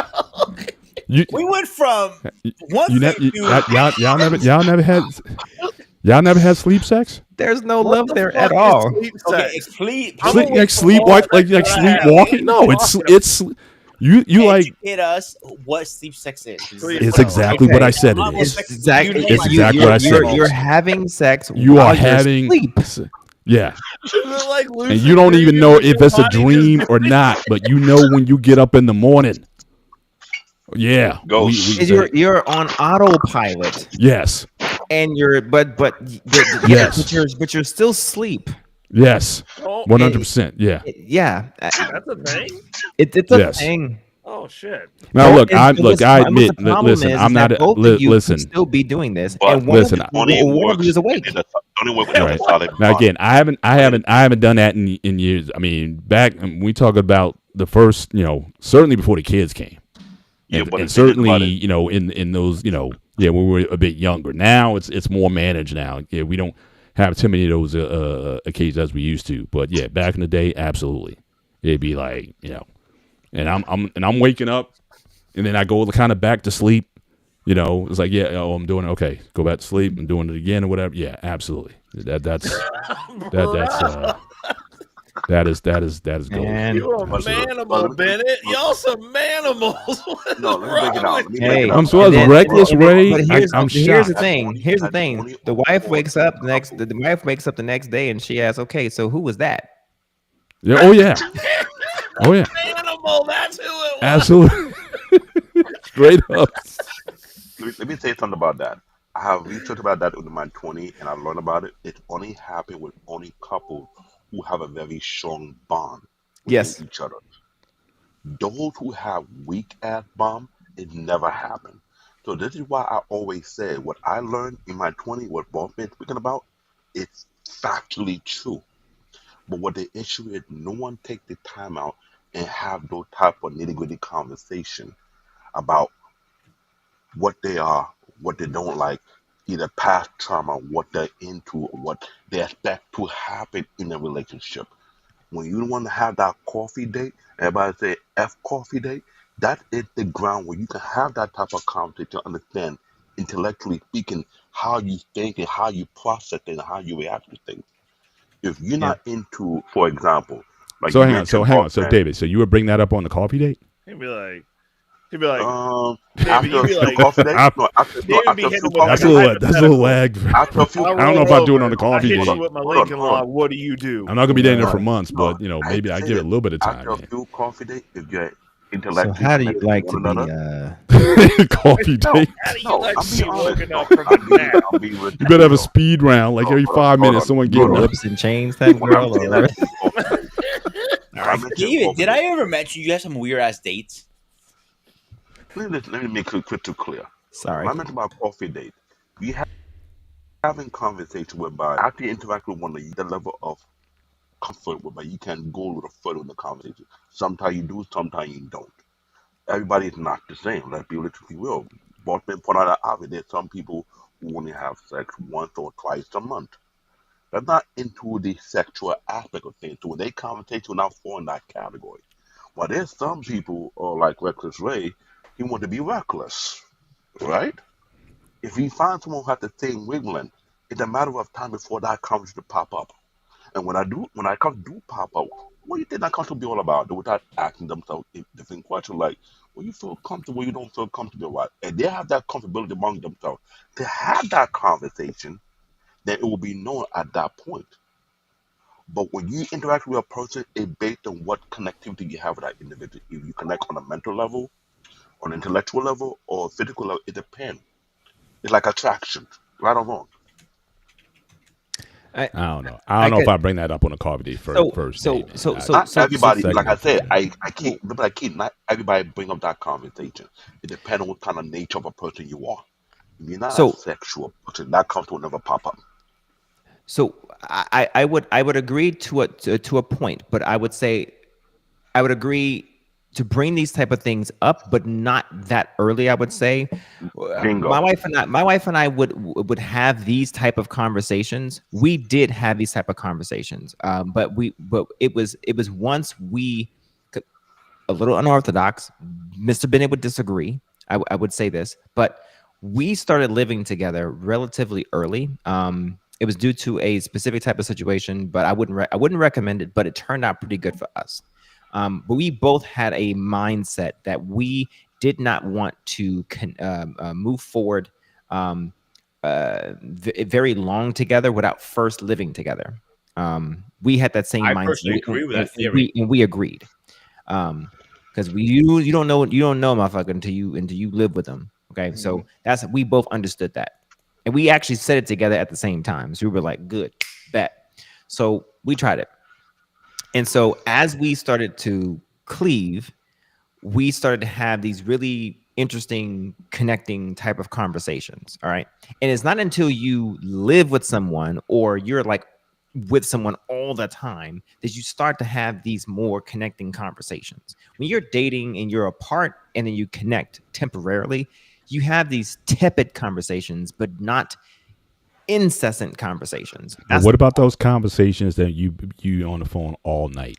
Like Okay. literally, like So- you get on the phone at 8 p.m. and it's 6 p.m. Bro, y'all 6 remember 6 following? a.m. Remember falling asleep on the phone, bro? You wake I up remember and that. hear a chick snoring on the Mhm. other end, bro. I remember that. That's never But- happened to me. Okay, but see, You hang up. never No, you happened. hang up. No, you hang up. No, you okay, hang up. so but even in, okay, maybe in those you might have those type of conversations, sure, okay, but I know for sure if you are literally living under the same roof as someone and like you are like ingrained in this person's space all the time, it's more likely you're going to be having those type of conversations, especially there's room for it.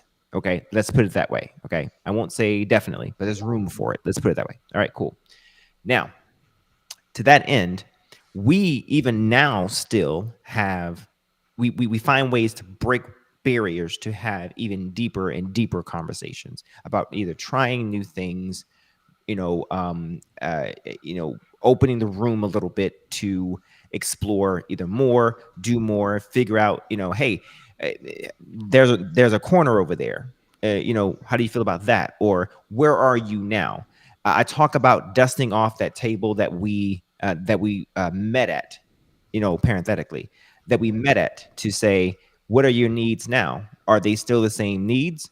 That kind of thing, to see, what are you interested in now? Do you still feel the same way relative to just not relationship wise, but just physically, to do the same thing, still get you going, still that kind of thing. Right. Mhm. So with that in mind, we have developed quite a exploratory type of sexual space to the point where there's a sexual compartmentalized relationship that we have that is quite broad, and then there is the relationship compartmentalization portion. Then there's our friendship that's pretty compartmentalized too. Okay, so to your point, we are very connected to a sense in different areas, but you don't develop that until you actually start having that communication that I'm actually pretty proud of. Travel One, where she said, again, a husband must have a emotional connection. You should have a emotional connection. Sure. Yes. But you have to have communication at a point where you must be able to have vulnerability and then be able to open up and say, this is who I am. Okay. And this is what I'm interested in. What are you interested in? And be okay with whatever she's interested in as well, because you might be surprised, right? Yeah. Okay. There you go. Now you get my point. I would say based on that communication, the conversation you have. Not over coffee, though. Everybody click with one another. Over that's coffee. Now, But we boss do man, have- let me. we do have coffee conversations, though, every Sunday. We do sit and have coffee conversations. We Nice. do. In our bed, 2 cups of coffee, and we Okay, do have now. a coffee conversation. But we're almost at 10 years together, though. So, Right. yeah. But boss man, you did understand the earlier point I was making in regards to intent. Yes. Okay. So to that point, the intent part, I do agree that the intent portion does change the atmosphere of how you enter into the realm of sex, which is kind of, yeah, I do agree.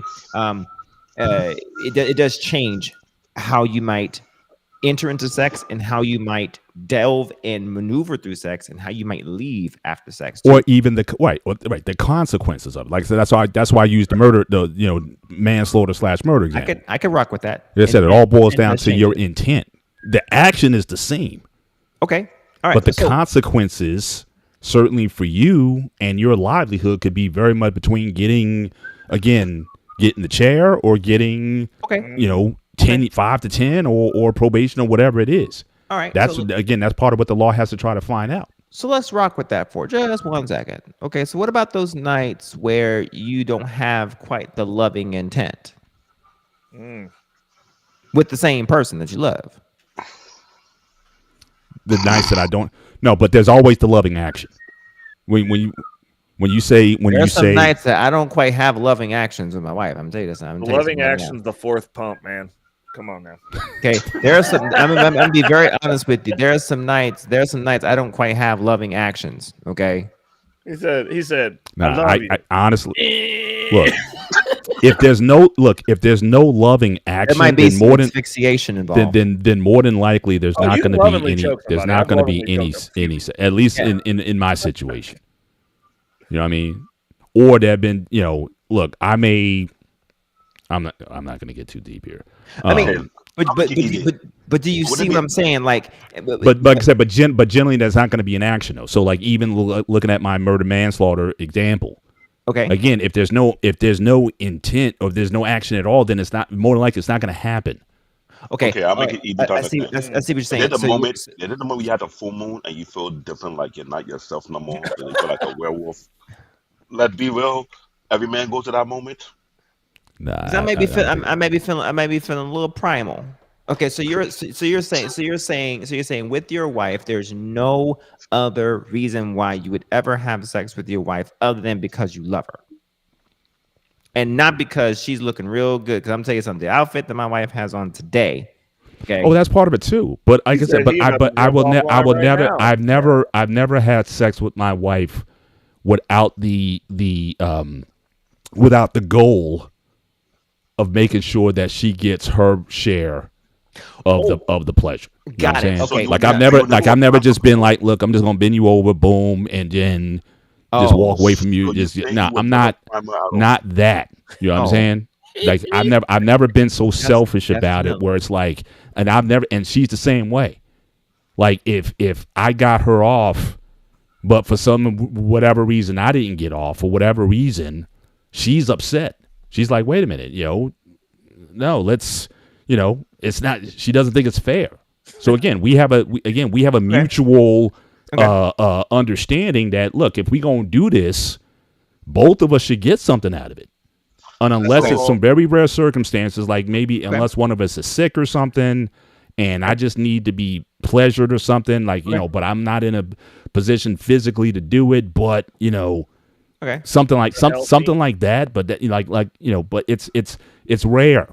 But the Okay, hold idea, on. more times than not, 95% of the time we go into it with the express thing that we're going into this to both get some mutual out of it. So we need to Stronger add that- connection, Interesting. pleasure, all those things from it.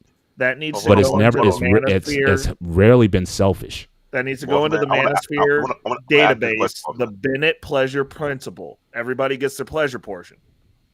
Yeah, it just So- it just doesn't feel right. I mean, Okay. Let me ask this question. So there's never a moment while you're married, neither you or your wife ever gone primal at all. Like you had a full moon and you decide to go This beast is the mode. primal pleasure never been a principle moment? by Black David. like I said, even back in the day, like I said, we haven't done this well, but even back when we were doing the sleep thing or whatever, we were so just period. It just didn't matter. It was just like at the drop of a hat, I could just pull her into me. We could kind of go like at any time. It was like, it can happen on an instant. But it was never something where I just forcibly just, no. No, because That's without again that doesn't and I'm not saying that at times it can't be good, like to Boss Man's point. I'm not saying at times that can't be good, especially if it's been communicated, like his wife communicated that every once in a while I want you to do that to me. All right, fine, I got that. My wife has never said that. Now, if I want to describe boss man, like could be that moment whereby he can just fell asleep, he tired, and his wife feeling primal, he wake up handcuffed. The wife say, at that moment, I'm going primal on your ass. What She they both definitely going to has say? handcuffs. And you have to also be mindful. Now, I would say this. I do think, to Boss Man's point earlier, I It's do a weird think sex men life? and women look at sex a bit differently. In that, I think women, for women, sex is much more like rejection. Like men, I guess we're kind of used to getting rejected all the time, one way or another. At least Yeah, they we do used not to. like rejection. What's that? They do not like rejection. No. So if I turn she might be like, I'm tired, I'm this or that or whatever. But if she's like really if I don't show up, then it's an issue. What? Again, we talk about it's not reckless is always saying it's not fair, right? It's it's not fair, but that's the way it is. Me turning her down is like me if she turning me down 10 times. That's the ratio. So, But again, but that's what I'm saying. And I remember I'll share this one time. This was early on. Now again, mind you, also my wife was a virgin. So her talking about not her naivete was like, you know, boy, you had this it isn't supposed to happen. bad boy. Now I was like, and we might have, you know, I was like tired, like I was like knocked out, kind of. She was, you know, on me or whatever, and I was just tired. It wasn't intentional. I wasn't mad. I was just in another realm. And when I finally, maybe an hour or two later, when I finally got up and came to my senses, she was in a fit. It's like you would, So you know. hold on, boss man and Mr. Bennett. I know I want to get my little thing. Brent say I'm being rude, but I'm being honest here. Bossman just said women don't like rejection, right? So that is a moment of them being primal. So let's get this straight. If a woman give you that look in your face, give me like, this is the night, and I hear no excuse. It happened one way or the other. How are you address that issue when she's a primal moment? Hmm? Oh, 'Cause in my right mind, say black men we don't come. absolutely. It's not a problem. Like I said, it was just that situation. Again, I was out of it. Maybe because we did it the night before. I don't know. I was just tired. I was totally out of my element. But she was feeling So a certain way. It's like you Oh yeah, it was rejected me. how so how weird, I right? was like, I'm sorry. I didn't mean a to do it. I didn't. primal You know, it moment. wasn't me. I'm sorry. You know, how can I make it up? But she was in a way. Yeah. So I already yeah. knew right then Yeah, it that was again trouble. we're gonna look at we're gonna look at this a lot. We're gonna look at this very differently. Yeah, you You know what I She mean, was so primal at that moment, and she give you that look. very much. Like But again, I you was was I slipped up. What do you want me to say? I was off the job.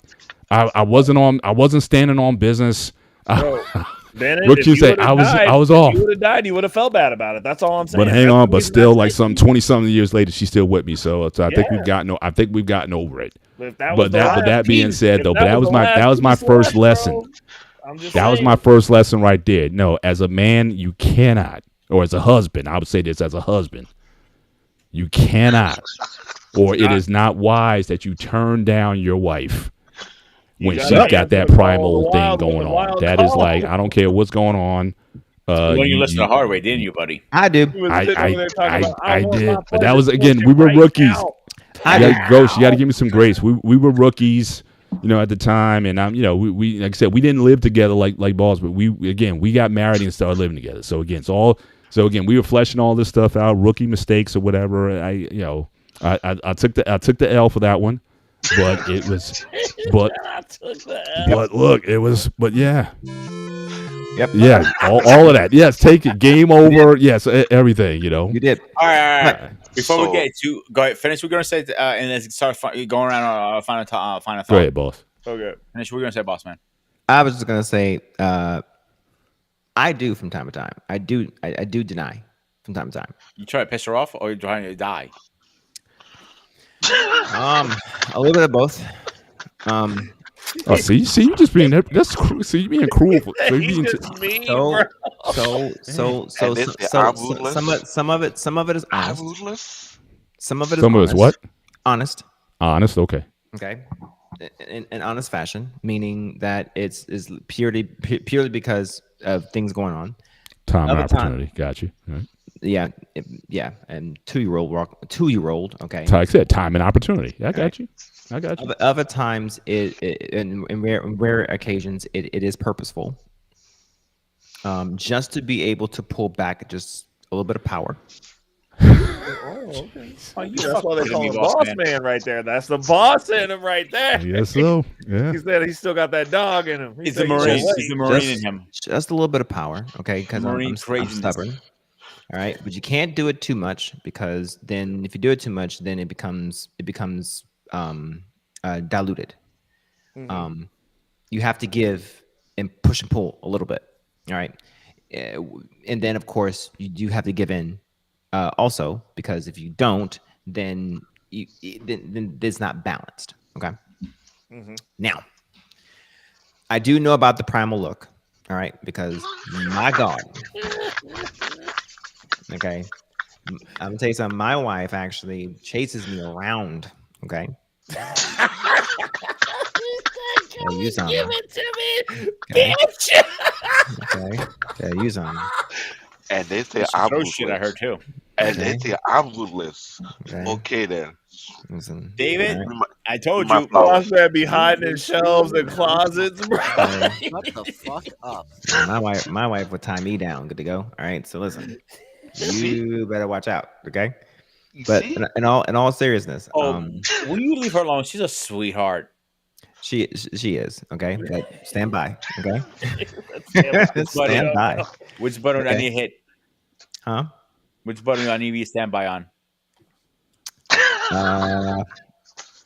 Listen, just pick one. Okay. Just stand by. All right. But at any rate, it's important. It's important to pass to provide a little bit of balance. Okay. But at any rate, I think I think it's important also to have these conversations and be definitely be open to what it is that she needs. Okay, because it is an exchange. Okay, it is not all about what we need. Okay, all right. Yes, I will be honest. There have been times where I have gotten what I needed and she didn't get what she needed. But here is the thing. I'll be honest with you. Do not don't you don't For I shame. don't you For know shame on you. For the shame on you, sir. I will get the White Jesus Bible on you. Don't you do that. Oh, is that the White Jesus Bible or a Harry Potter edition? Boss man got the Harry Potter Bible, bro. Oh my God. You This has, you bro. this has gone too Never far. gonna enter into the kingdom. Listen. You know what? You know what? Cut the boss The man right Hogwarts now. version of your Cut ass. the Don't do boss it. man. Oh my gosh. Cut the boss Nah, man. I the would English trump your Bible. ass. Listen. I need to get a white man Bible and the Ethiopian Bible just in case I need to be black or white. Listen. However, she has expressed to me that it is at times for her it is important for her that I am satisfied more so than her at times, and it depends on the mode. It depends on the mood. If we are in these passing moments where it's just come here daddy, then I know what mode she's in. She's not really worried about her at that moment. She's just worried about giving daddy what he needs. Okay. If we're in the mode where we are together, like in our boudoir, that's different. Okay. In our boudoir, we are trying to ensure that we are trying to ensure that there is a median together. All right. There's an equilibrium. Okay. But if we're just like in the kitchen, that's different. You see what I'm saying? Okay. He said we just in the kitchen right now. Get the spoons. Bring that Okay. spoon over here. All right. If we're just under boss man's desk, that's Bruh. you know what I'm saying. All right. Right. All right. He said not under the desk. Okay. Now, but it's also important that we also ensure that we have those moments where it's just about mama as well. Come here, baby. I got you. Okay. And don't worry about daddy this time. I got you. Okay. All right. And if there are issues, if there are times, hey, incorporate the lips if you can't use the hips. All right. So hey, I'm just saying. All right. Going forward, I'm just saying. Hey, going forward, I would say I'm ruthless right now. The only person Okay. who's ruthless here is Ladies boss and man. ladies and gentlemen, please follow Bossman on his own OF's channel. Hey, listen. I'm just saying, okay? Spend some time on the plate, okay? It's a good thing, okay? It's like marinating it. Just spend some time on the plate. That's all. And how am I Alright. ruthless? Hold on. How am I ruthless when he the ruthless one? He's Spend married. some time on the plate, okay? Even if the hips work, that's fine. Alternate. That's all. And David, That's to all. your question, he gets a freebie because he was a Marine, so he's allowed it too. So, Ray, fuck you too. Little Pee Wee. Ray, I you wish go I first. Okay. Little Pee Wee goes second. President goes third. Bossman, you go last. All right. Okay. Sex is not love, and love is not sex. The statement, as it's been put, is accurate. I mean, they can be two totally separate things. I think that obviously you've gotten a plethora of how we kind of disagree and agree on how that's broken down. But at the end of the day, you should just not be bad at fucking. Okay? Don't be bad at it. Like if you're if you're a dude and you're bad at fucking, everyone's gonna fucking know. Everyone's gonna know. Because women will tell. You know how you know if you're good at having sex? Women don't say shit about it. They don't say shit. They're like hipsters with the new coffee place. They want to keep you all to themselves. But if you are bad, the world will know. You'll end up on baddick.com. And then no one's going to want to fuck with you. Like, even chicks that hate you will fuck with you if you're good at fucking. I'm just saying. So don't be bad at it. Just be a considerate human. And like, also go for that 5-star Yelp review. Do the best you can with what you got. I digress. This is the nicest panel you have ever been on. Well, bro, why you gotta say that for the back like that? Like, what? Why? Because you always say you're an asshole, so you're being nice for once. I am no, because look, I'm still an asshole to them dudes who's bad at sex because they're on baddick.com. I was mean to somebody, namely the people who are bad at sex. So I did my All job. right, let's see the next did my person job. up here. I did my job.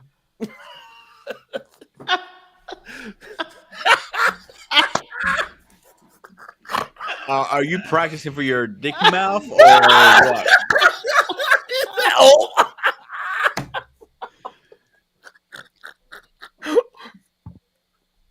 Why is David muted? He's muted. Man, he's muted. I'm sorry. Don't let me go to your country and change demographic in 1 month. Okay, it can happen. So don't start with me. I'm just a little bit speechless because well, luckily they just dropped right now. I was like, I did not see that one coming. Yeah. Thanks for Bossman for bringing the intellectual argument to play. Sex is not love, love is not sex. I also am glad that Mr. Bennett also put his own argument in play. That is why I say you cannot say sex is love when by one, someone could do it for love, someone could do it without love, and someone could do it in the form of addiction. And both my intellectual and art used for different purpose. But in the right way, it could be blessed. It could be right. It could be a blessing, or it could be a scourge in disguise, depending on how you look at it. And I think this is something that I've been aware of for so long. When I was mentioning about coffee conversation, I'm not talking about on your first date. It's after you get to know the person, you have that interest in that individual. You want to continue to have that conversation to pick more of that person's mind, to see who that person is before you go on an act. What used to be the thing of the past, which have been long. I think where we are right now at the society, at it, there need to be a rollback or be a complete detox because these days right now we jump into the deep end without knowing what the hell we getting ourselves into. And based on this conversation and how we are dissecting these factors, it proved my point why I say what I say. I'm not into no rush, but I need to find someone who I can intellectually meet on the same level, mentally, physically, and emotionally. Not everybody on that same plane. Not everybody have got to a high level of self awareness and self reflection. Too many people are stuck up in their bullshit. But when you tell them the hardcore truth without no filter, they either want to call you out or say something really stupid. Today, a nice conversation we had that I think this should be a foundational conversation to move the ladder or move the turning point whereby do not act on something question. Did they do their homework before they met that person or not? And what are the agreements they made before they became an item? Because we've been having these relationship conversations for a while, and this is the first time I see someone even break it down on a scientific term that need to be understood clearly. because it applied to both sides. And I know that bullshit about men are confusing. No, women and men are both confusing. You want to take the time out to sit down and tell how they really are as an individual. We spending too much time gaslighting one another and wonder why we get betrayed or backstabbed. But when you have a person who's being genuine and you decide to be fake as hell, you can't get mad and shit happen to you. So I would say this right off the back. If you're not careful, have the conversation first before you open your goddamn legs. Be aware of who you're dealing with. If you cannot have that conversation, then don't get mad when you get burnt. Because that is on you. You got too many adult male and female, not enough men and women out here. To because you're 20 or 30 or 40, if you're going to make you a man, you're still an adult male. But if you have a solid level of awareness and self-reflection, then I can't call you a man or I'll call you adult male or female or I'll call you a tattoo baby. Any of the three. You cannot get married because what you put out there. Other than that, I enjoyed the conversation. So no, I'm not a bully. I'm just being real. If you don't like it, then you're not on the same level with me. You below me. That's my thought.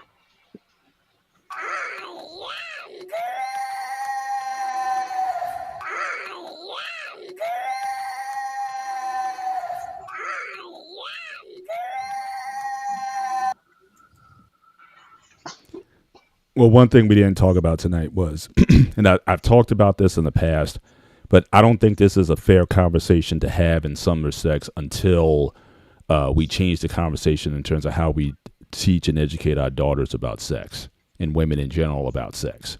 And I think certainly religion is, as I've said in the past, I think religion has had a lot to do with this, the miseducation of women, not to look at sex as not only a right, as a healthy, normative portion, especially in relationships.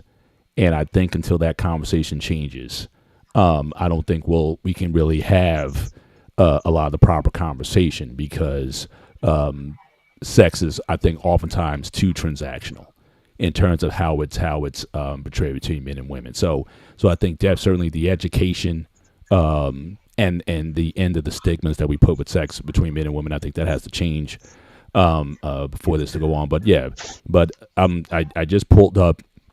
Again a chart that we used on the gray area. Again, we used that what's this guy's I'm a butcher name, Plutchik's Wheel of Emotions. And again, love is typically built through a course of emotions: ecstasy, joy, serenity, admiration, trust, and acceptance. And I think certainly those are the building blocks of love. And I think love making or sex, I think, can certainly be powerful adjuncts to that action, particularly for people who are committed and dedicated to it.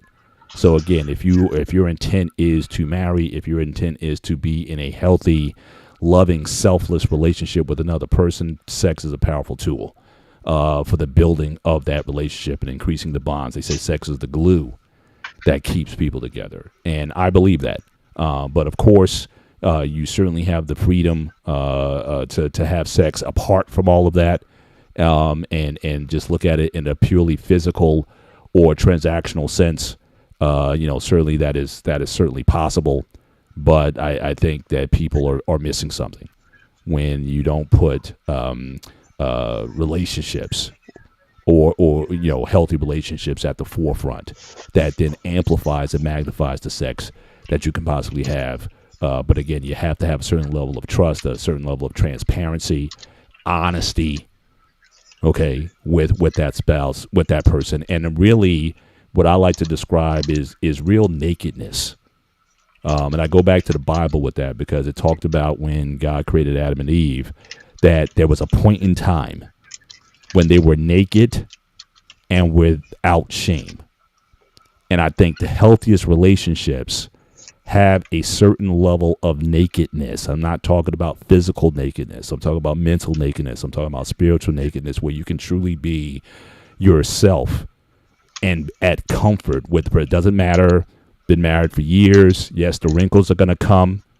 You know, the belly fat's going to come, the stretch marks, all of that. And it gets to a point where it's like, hey, you know what? Yes, there's younger, more apt people out there, but you know what? I love you, and I'm sticking with you. And you don't have to hide anything from me, just like I don't have to hide anything from you. And so intimacy, I think ultimately, is what a lot of people are looking for. And you're not going to achieve it just with sex itself. Intimacy takes time and all those things that I talked about if you want to get there. When you combine sex with intimacy, now you're onto something. And I think that's what makes it special. The act will never be special, but the person that you're with and the work and the relationship that you built is what makes it special. And I think ultimately, that's what people are looking for. It's just that they think, well, the more sex I have, the closer I'll get to it. It doesn't necessarily work that way. So I encourage people, pursue intimacy, pursue healthy relationships in your life. And I think you'll find a lot more fulfillment, even in your sex, when you pursue that course of action. So that's my 2 cents. Well, I think I'll pick up where Mr. Bennett left off. And I think when it comes to sex, I think a lot of times people put sex first and then work their way backwards a lot of times. I think they establish the sex first and then they then work and then say, how do I then establish the relationship? Versus establishing the relationship, establishing the foundation, and then using the sex as maybe the filler. So you have a foundation that's concrete, and then using maybe some plaster, maybe using some mortar to kind of come in and kind of, fix up the cracks in a sense, if you want to use that analogy. Okay. To me, a lot of times what ends up happening is we don't necessarily understand how powerful sex can be and the implications or necessarily the consequences physically, emotionally, and mentally that sex can implore or sex can entail until it's too late. But ultimately, we also fantasize, or we end up glorifying it too much, or we end up making it more of a fantasy than what it actually is, and putting more onto it than what it actually is as well. Okay, and then getting to it faster than what we should. So, what do I say? Yes, I agree with the concept that no, sex is not love and love is not sex. That is ultimately where I land, specifically because it is an absolute statement. If you can have sex without love, then the absolutist statement, as I mentioned, can then be disproven. And so with that, I think sex before love is a problem. And I think establishing and building your foundation of your entire relationship on the foundation of sex, you are already starting your relationship on rocky or sand-like foundation in the first place. Especially since as you grow older and as you grow, throughout your life, sex depletes. And then if you build your relationship upon that, then what do you have left? Nothing. If you have not built anything else with that person. So I suggest that, yes, finishing off what Mr. Bennett said, I would suggest that you build other things with that person. Yes, build some trust, build some reverence, build some respect, build some connections. Is that person your friend? Do you trust that person with your life? Would you protect that person? Would you sacrifice with that person? Would you sacrifice for that person? Is that person your everything if you had nothing? Would you cleave to that person? What would you give to that person? So that way, when you do, and if you do have sex with that person, what does it mean to you? I think that is what sex could provide to a relationship as an adage, as an addition to, as opposed to being a foundational principle, in my opinion. But as I mentioned, learn about the other person, communicate, but understand foundationally and mechanically how sex works with the other person that you are wanting to connect and cleave yourself to. Because if you don't, then sex becomes a hindrance to the relationship as opposed to being an asset. If you don't understand the fundamentals of how sex works to a man from you as a woman, then yes, you are going to be up shit's creek. If you don't know how powerful you are as a woman relative to the realm of sex, then you are going to fail in that relationship ultimately.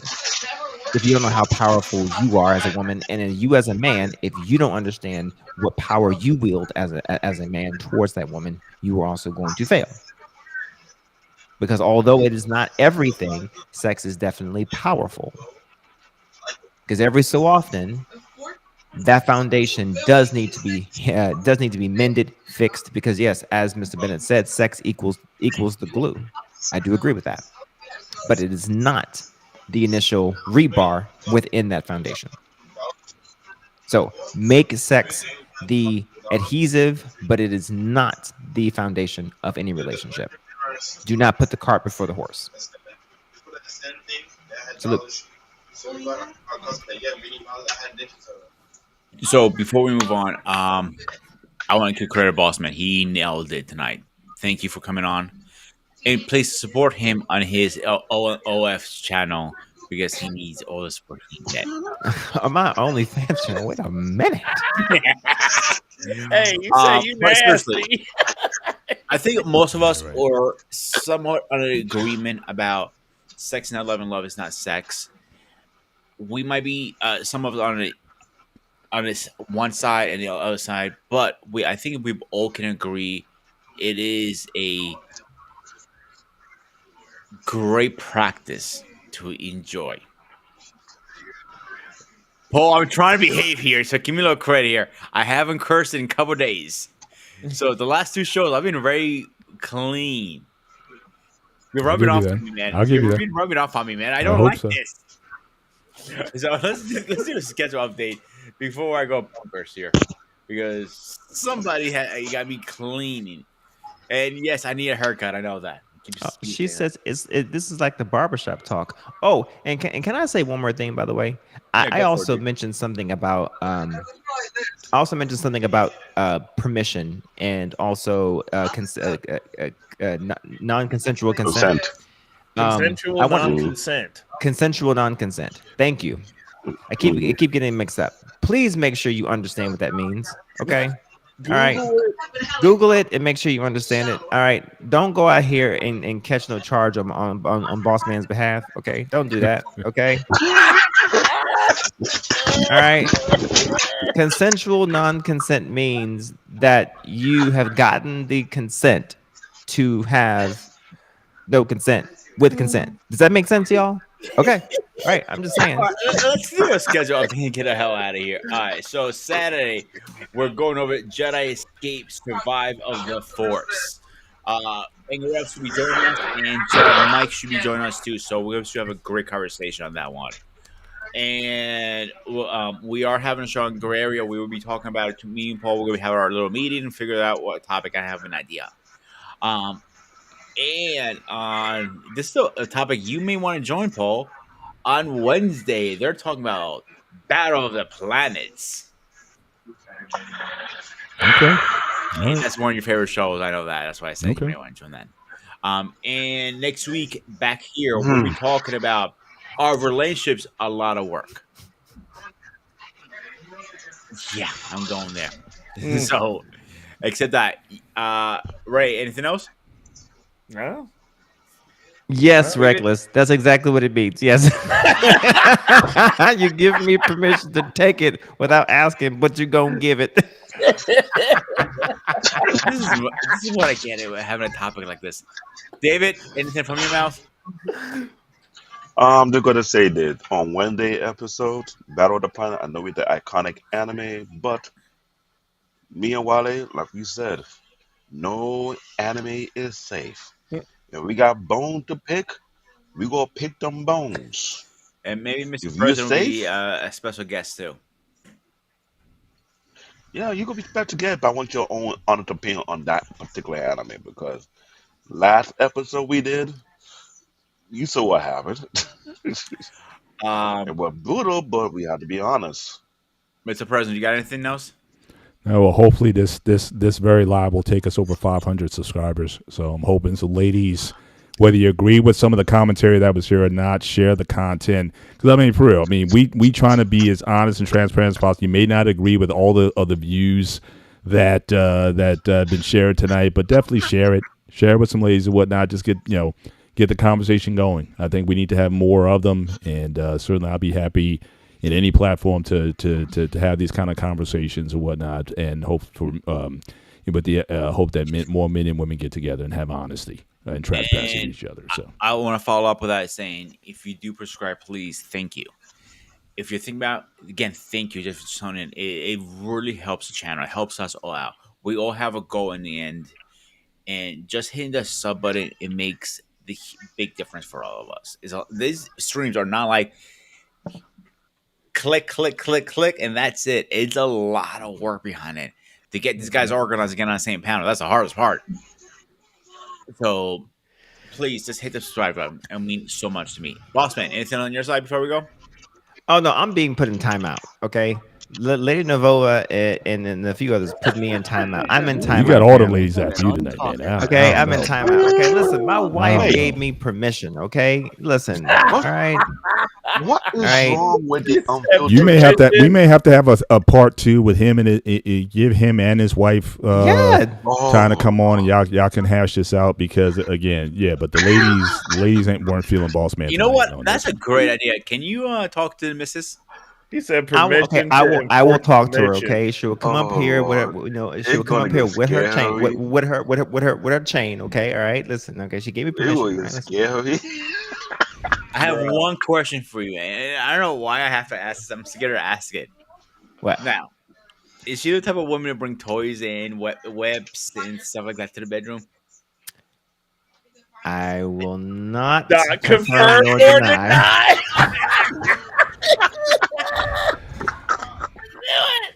All right, guys. I This told you. was Spartan SQ Network. I am the I ghost of told Sparta. you. He's It will get reckless. scary. He is Black David. I'm closing the show, David. Mr. President, Bossman, as always, stay safe, stay fresh, and I'll see you guys on the next one.